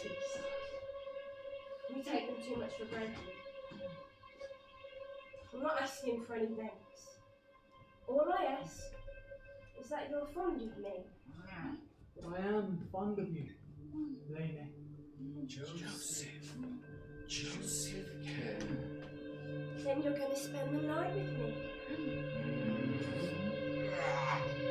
No, you're certainly going to do that. Aren't you?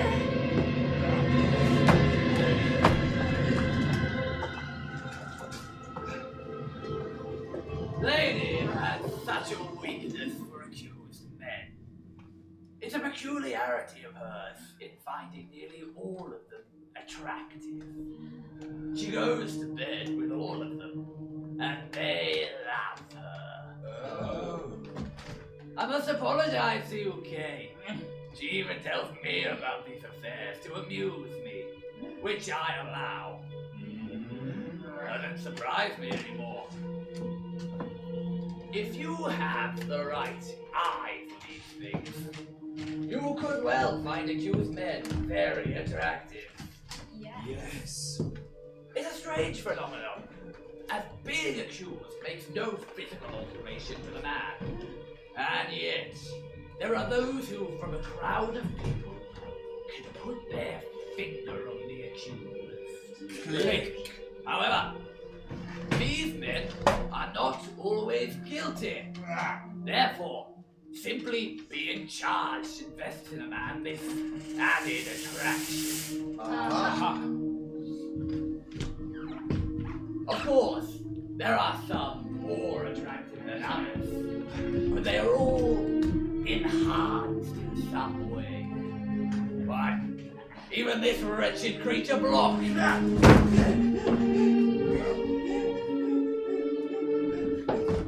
Lady, how do you like the boy?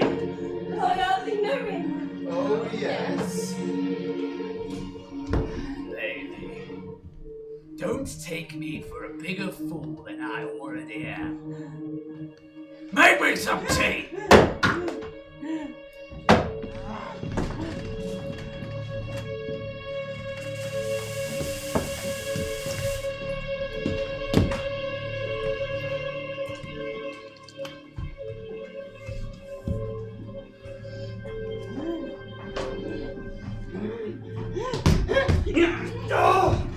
Why don't you go to bed? Kay, you've forgotten your promise.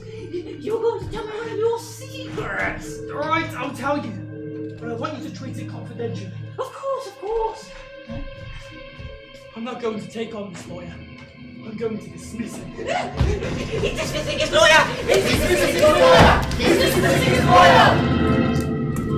I wish to select my own lawyer.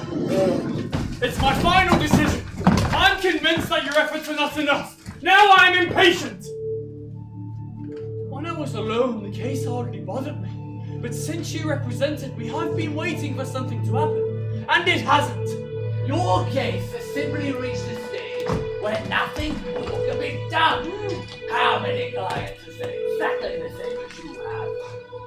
But yours isn't the usual case with the ordinary legal rights. What's so different about mine? In the usual case, a lawyer leads his client by a slender thread. But in your case, a lawyer must lift his client on his shoulders from the start and carry him bodily until a verdict is reached, and even beyond that. What steps do you propose to take if I retain you as my lawyer? I would continue with the measures that I have already begun. I knew you would come up with the same old platitudes. It's a waste of time to go on talking. You have been treated far too well, boy. I'll show you how other accused men are treated. Perhaps you will learn a thing or two. Block! The lawyer wants you! At your service. What are you doing here? You've come at the wrong time. Wasn't I called for? You were, and as usual, you've managed to be late. Do you want me to go away? No. Now that you're here, you might as well stay. Who is your lawyer, Block? Oh dear. You are, Your Honor. And besides me. Oh, there's no one else besides you. Are you sure, Block? Oh, yes. Absolutely sure. Then pay no heed to anyone else. Certainly. Dr. Holt, I'm on my knees.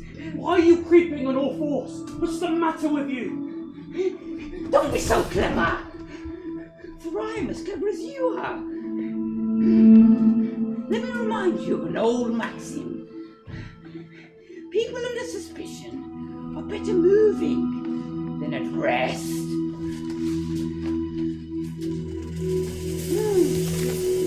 Since they may be sitting in the balance without knowing it, being weighed together with their sins. Don't you see? The lawyer's trying to humiliate you.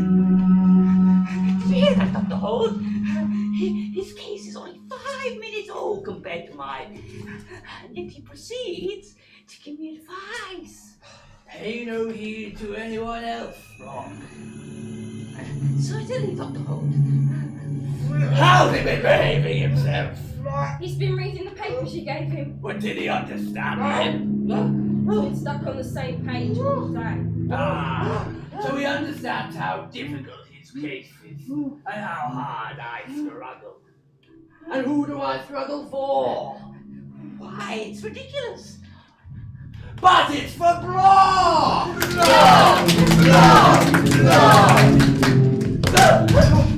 Don't you praise him. It'll make it all the more difficult to tell him what the judge had to say about his case this morning. What did he say? Not favorable. Not favorable? Don't talk about Block, he says. But he's my client, I said. You're wasting your time on Block. I didn't believe it. Block sincerely devotes himself to his case. He even lives in my office to keep up with proceedings. It's rare to see such zeal in a client. Though admittedly, he's dirty, repulsive, bad-mannered and loathsome. That as a client is beyond reproach. Beyond reproach. That's what it says. What a lie! Cunning, he replied. Your client is cunning, but his ignorance far outweighs his cunning. What would he say, do you think, if you told him his case had not yet begun? If you told him that the bell marking the opening of proceedings had not yet rung? Don't be quiet, Block! You should be ashamed of yourself. Panicking like this in front of my client. Destroying his confidence in me. What is the matter with you? You're alive, aren't you? Under my protection. You disgust me. It was only a remark made by a judge who assumes that according to tradition, a bell is rung to mark the opening of proceedings. Rock! Stop pulling your hair out.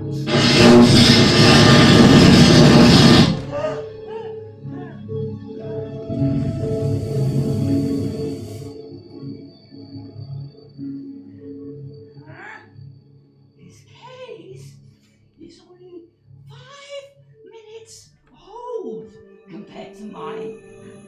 And still, he proceeds to give me advice.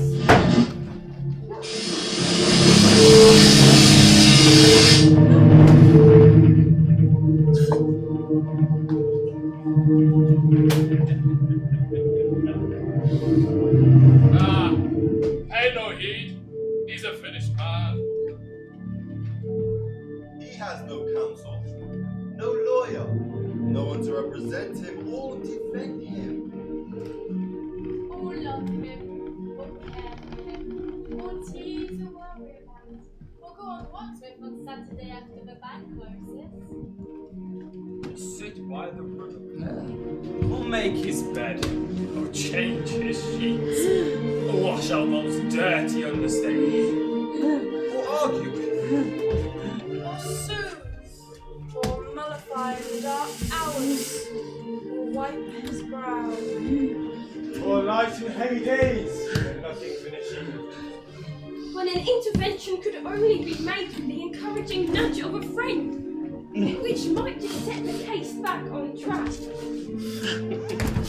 Nobody to make him a cake. Or to disturb him when he's leaving the office. Or to take the stain of his hat. Or a grey thread from his hair. Or wipe the dust off his suit, or bite his ear.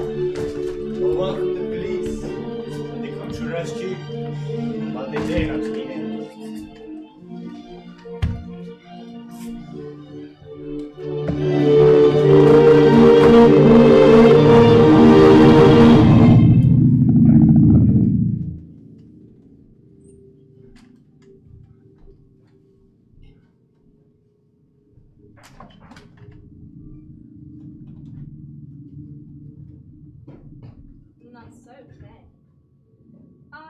strong desire to help you in your criminal case.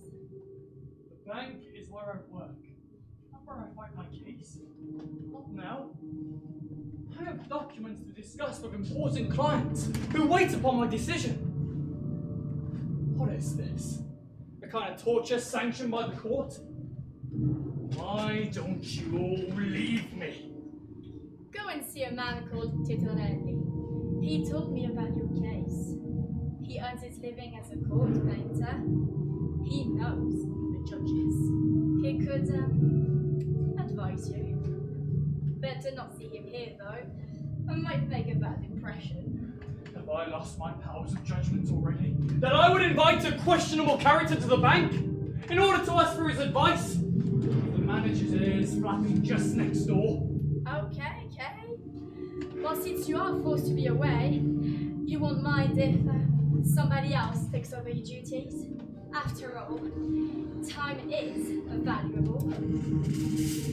Go ahead. Don't bother about me. You spy poacher! I can see what you're up to. But when my personal difficulties are over, I'll teach you to tread on my toes!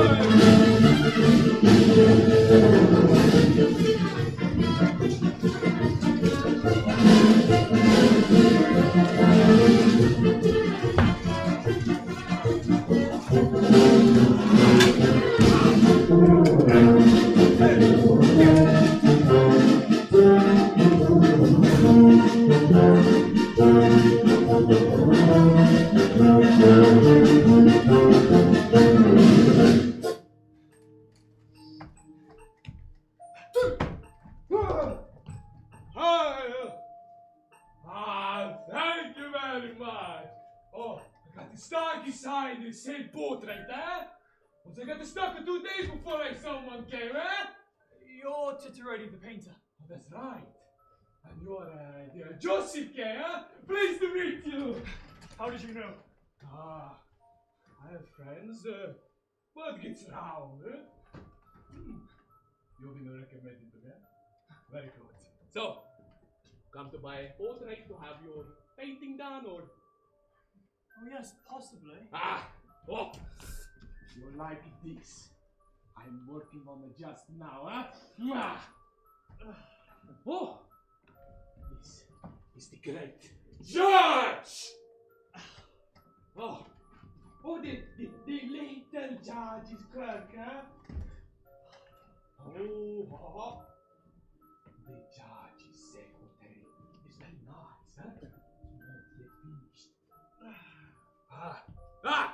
A bailiff of the court. Condemned man. Little bit depressing. Not for the front room. Oh, the guard of the court, huh? Very strong. A little mad, eh? Oh, this is the court. That lady. Maybe know her, huh? A bailiff like to be painted like a monkey. Of course, his wife will make a monkey out of him. Hey, this is not for sale.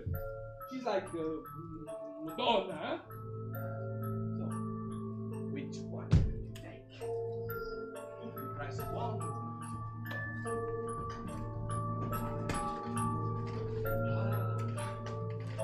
You like a dirty picture, huh? Now make a bigger portrait for you. Once again, guys. Oh, it is beautiful, huh?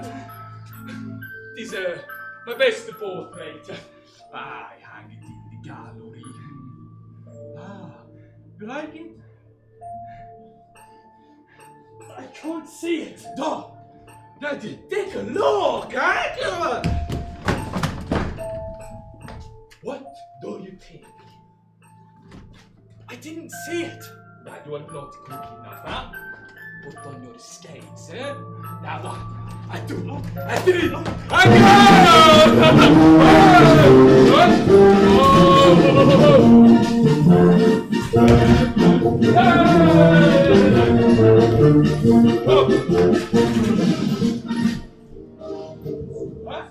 Yes. Very good. What are you talking about? There is no picture there, huh? Don't worry. I know why you come. You flatter me, huh? You come to pretend to buy my paintings. When really you want to know something about the court. I do like your paintings. Oh, don't worry. You don't know how to tackle me, huh? Try to get around Titorelli, huh? Hey, don't worry. Don't apologize. Take a seat. Before I can help you, must know something about your case. Are you in? Yes. Really? Between us, take Titorelli. Yes, I'm completely innocent. Oh, that is what they all say. They all say they are innocent. What have you done? Huh? I have committed no crime. Oh, don't be shy. Something a little naughty, eh? I've done nothing. That's the whole point. So you're saying that you are completely innocent, eh? Huh? Then I'll get you all of this myself. The court is firmly convinced of my guilt. They can only be shaken from that position with great difficulty. Great difficulty? Oh, never! I will debate all the judges in Europe. Masterpieces comparable to Greco. You would have more success in front of the real court than in front of my paintings, eh? You mean more success before your paintings than the real court? Oh, that's very nice of you to say. Oh, that too, but if you are innocent, I will help you. It's to do with who you know. Yes. I know them all. I'm court painter, eh? I am born into the profession. I newcomers cannot grasp the intricacies of painting like the old masters. No. My father was a court painter before me. And his father before him. And his father before him. But his father was a court painter before him. What was it? Well, he sells ice cream. Because he could not paint! So. Gelato! Ciao, guys! Tutti frutti! No, I am sold out! Mamma mia! But that was many years ago, huh? So, what equator do you want? What do you advise? Now, there are many kinds. But I tell you the first three for now, huh?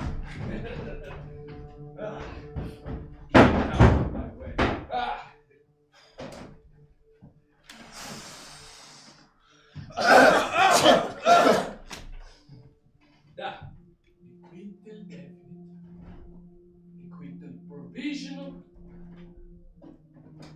the indefinite postponement, and a conviction which is not an acquittal except from life, but we all want that, but not just yet, huh?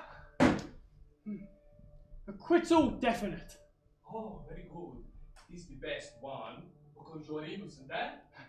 But that is only given if in your heart of hearts you believe yourself to be innocent. I am innocent. I am innocent. Unfortunately, I must tell you that as far as I know, nobody's ever achieved the great definite, huh? But there must have been thousands of cases. They all can't have been guilty. All the court needs is an executioner. Why have a trial at all? You're right. You are more than right. But with acquittal definite, you have legends that are passed down to us. You know, some are so beautiful, and I've painted many pictures of them, huh? But for now, we leave acquittal definite, huh? Just for now. We come back to it later, huh?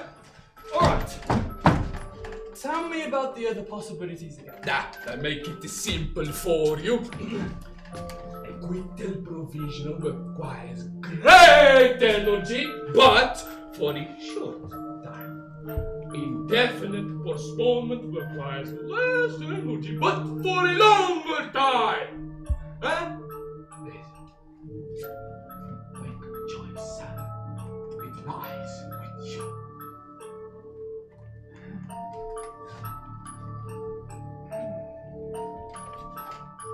Acquittal provision. That is for you. Very good. I reckon we spent an affair for your innocence. The text of which we handed down, and is highly pictured, huh?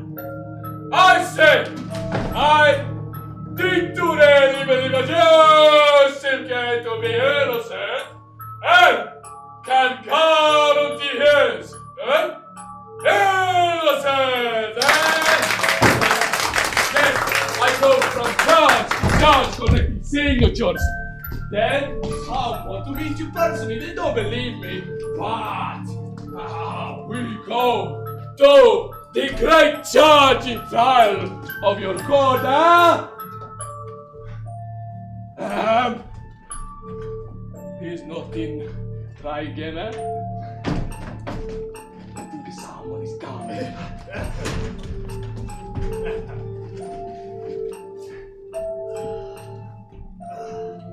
What's the matter with you bothering me so late? I come from Teteretti with an affidavit. Ah, my good friend Titaretti.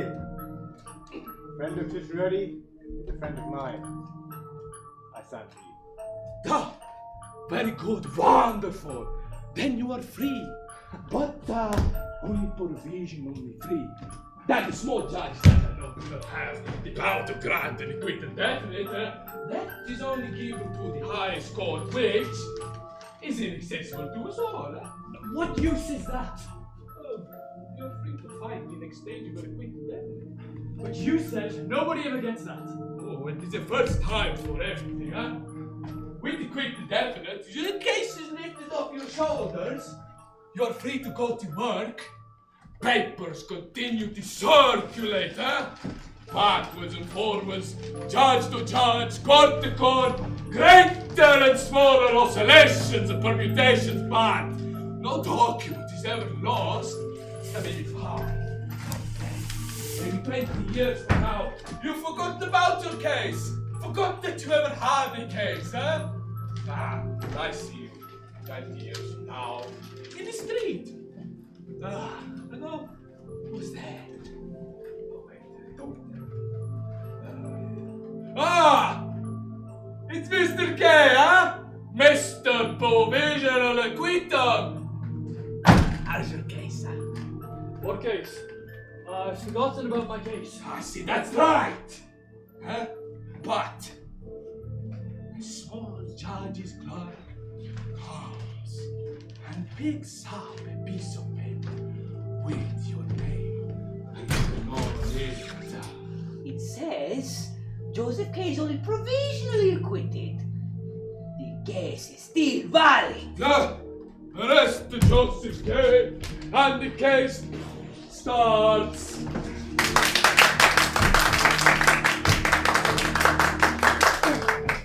What use is that? You don't like it? No. No? I don't like it either.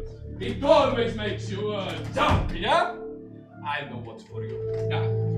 Indefinite postponement prevents the case from going any further. Go! But you must be in a daily contact with your charges. Greater diligence is needed. Don't let the case out of your sight. Hey! Interrogations are frequent, but friendly at all costs. Invite the judges for tea, huh? They're trying to always open up your case. It will go no further but it will not be squashed. But not for you, the sun snatched in the middle of the night, but not hand of the law say, adjust if can! You are on the rest. Both these methods had this in common, but they prevent the accused from ever being convicted. But they both prevent his definite acquittal. Oh, that's right. Now you got it, huh? So what do you want? Nothing. Your advice is useless.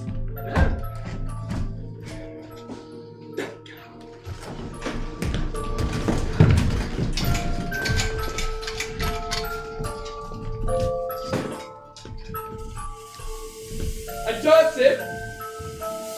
But my paintings aren't good yet. I don't want your paintings. I'd rather die.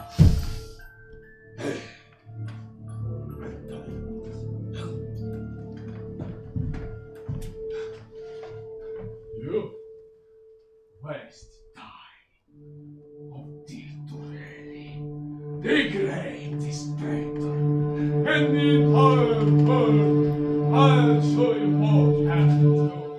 If you waste the time of Tirtorelli.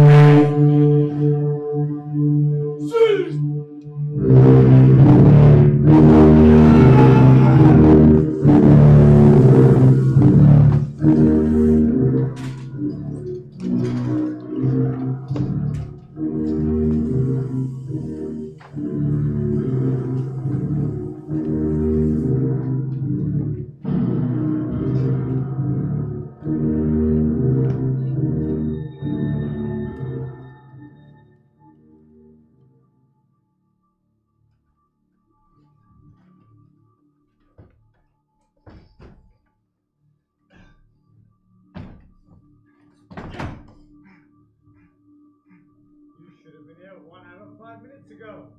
Whether I'm late or not, I'm here now.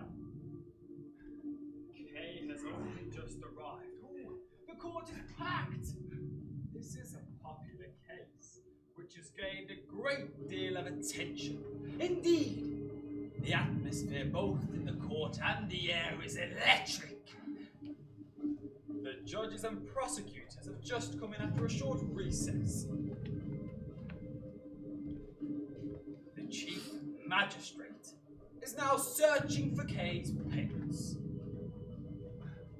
Well, you are only a house painter, I see. No, I'm chief clerk at the bank. The magistrate is now reading out the charges against you. You will disappear as a dream and not be found. Mrs. Grubach? Passing as a vision in the night. Upright men will be astonished, and the innocent shall stir at the hypocrite! Your bones, Joseph, Miss Berster? are full of the sins of your youth, which shall lay down with you in the dust. The just shall hold on, and he that have clean hands shall grow stronger! You will suck the poison of asps. The laundress? The viper's tongue will slay you. There is my hope. And who shall see it? The heavens will reveal your iniquity. Hold! And the earth rise up against you. Block! Mark me and be astonished, and lay your hands on your own mouths. Wherefore do you see my ways? Wherefore do you count my steps? I cry unto you, and thou dost hear me. I stand up, and thou regardest me not. Though they cry for my destruction, albeit you will not stretch your hand out to the grave for me.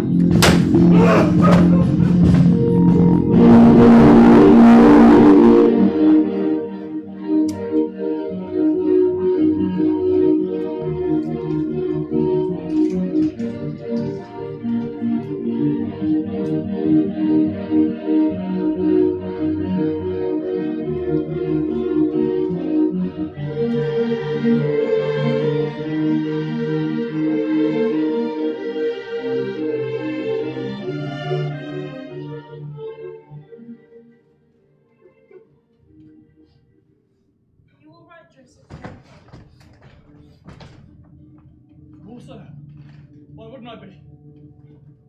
What are you doing, spying on me? You haven't forgotten, have you? What? You have an assignment at the cathedral this morning.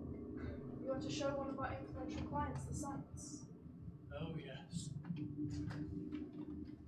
You'd like me out the way, wouldn't you? What do you mean? Very dispensable nowadays. What are you doing? Trying to get me out of the office to check my books? But Kay, seeming that you are a member of the Society for the Preservation of Ancient Monuments, it seems only natural that you should be the one to escort him this morning. But if you'd rather not go... All right. I'll go. Don't forget your guidebook. Goodbye, Mr. Kay.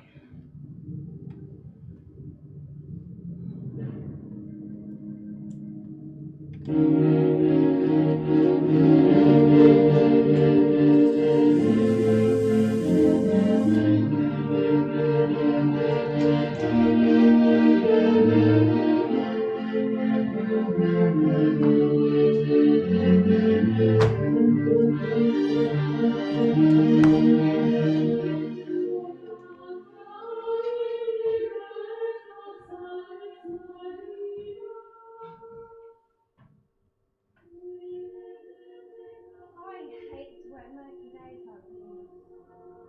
Don't you, Josie? Lainey, I don't have much time. I have to go to the cathedral. Why the cathedral? I'm showing one of our clients around the site. Oh, Josie. There goes in you. Pity I do not ask for. Pity I do not expect. And pity is more than I can bear!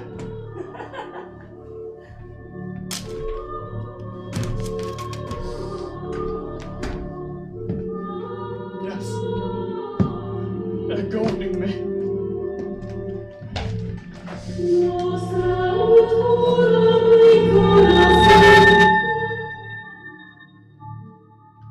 He's going in, but there's nobody there to tell him it's empty except an old woman kneeling before a Madonna. Where the hell's my client? You can wait half an hour. That won't hurt you. It's growing so dark. So early, too. See the great pulpit, wrought all over with foliage, in which little angels are entangled, now vivacious, now serene. I never knew this pulpit existed. By chance, Kay notices a verger in the shadows. He is watching him with the eyes of compassion. He is the guardian of us all. Does he want a tip? Go now, Joseph. You'll never have a chance of going.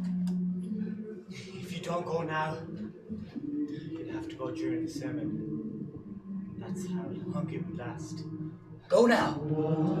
Go now, Joseph.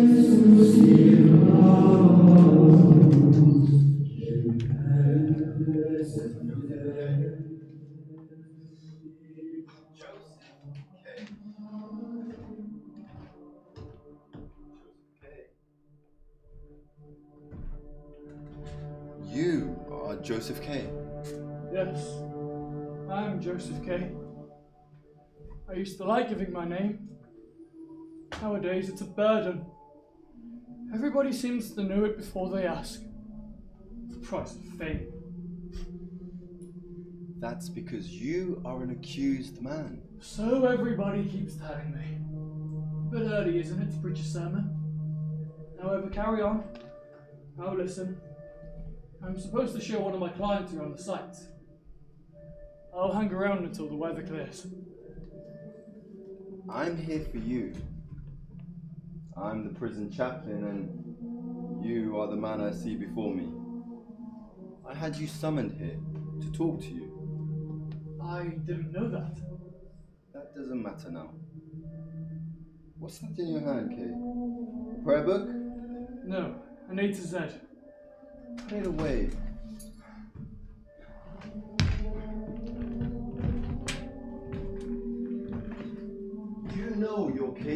end badly.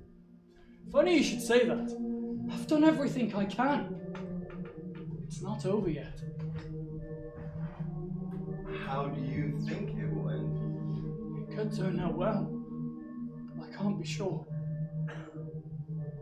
I fear it will end badly. You are considered guilty, and your case won't go beyond the lower courts. Your guilt for the present was supposed to have been proved. I'm not guilty! It's all been a big mistake. Everybody's guilty if I am. Including you. Now that's how the guilty speak. So you're prejudiced against me too. I have no prejudice against you, Kay. You're misinterpreting the facts. The verdict is not suddenly arrived at. The proceedings gradually merge into the verdict.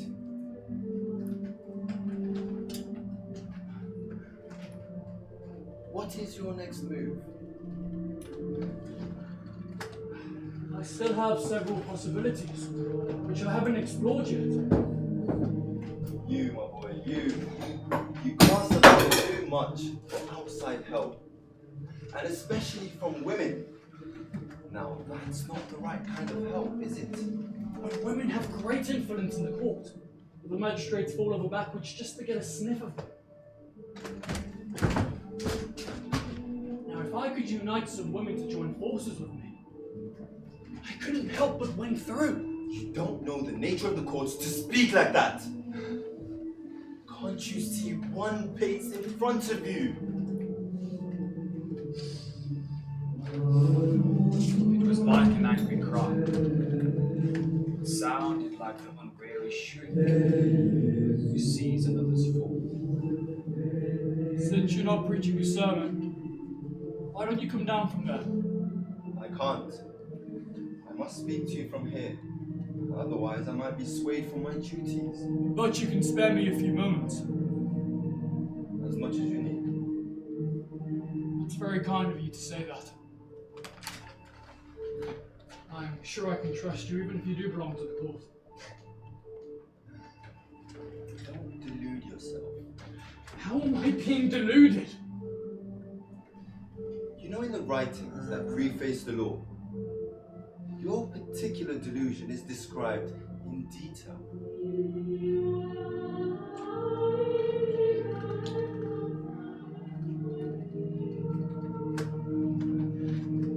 Before the door stands a doorkeeper.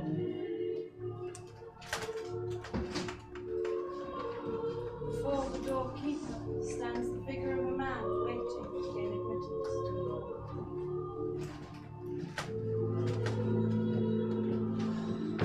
Doorkeeper says, cannot admit him just yet. The man asks, will I gain admittance later? It's possible, but not at this moment.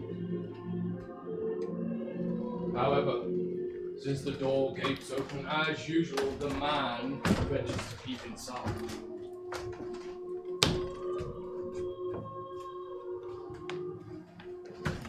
If you are tempted to enter without my permission, but note that I am powerful, and I am only the lowest doorkeeper. Through the hall, there is another door through which you must come.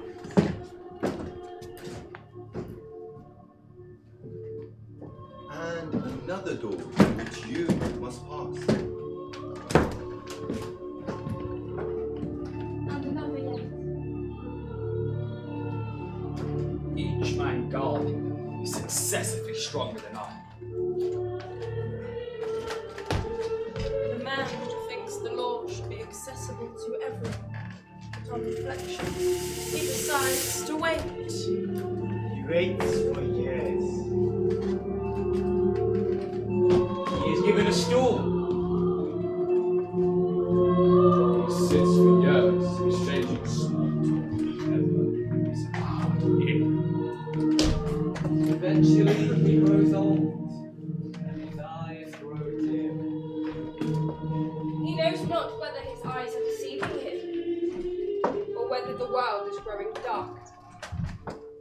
Yet, all these years of waiting, he has seen no other man gain admittance to the law. He questions the doorkeeper about this.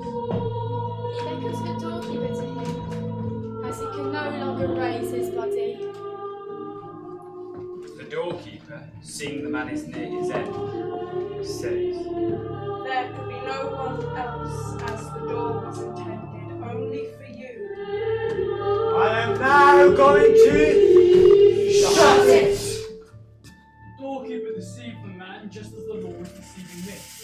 There is no door and no entrance.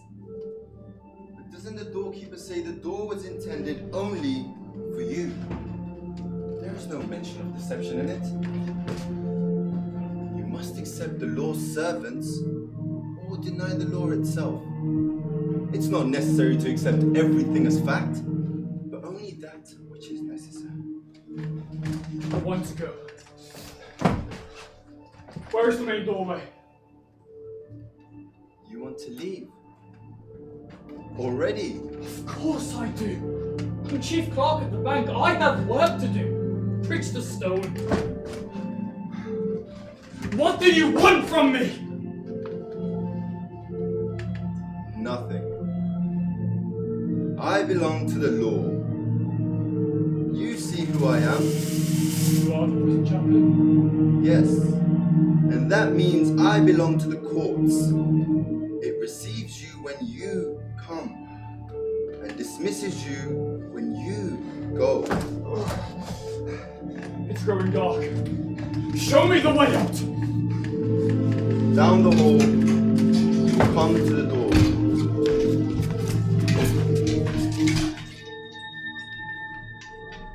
Don't leave me! I can't find my way out of this darkness! I must remain calm and analytical to the end. I always wanted Snapchat life for 20 pounds. Was that wrong? Are they to say at the end of a year's trial, I wanted it to begin again? I don't want that to be said. Wait! There must be some arguments in my favour that have been overlooked! Wait! Where is my judge whom I have never seen? Where is the highest court which I have never entered? Will someone help me? I hold out my hand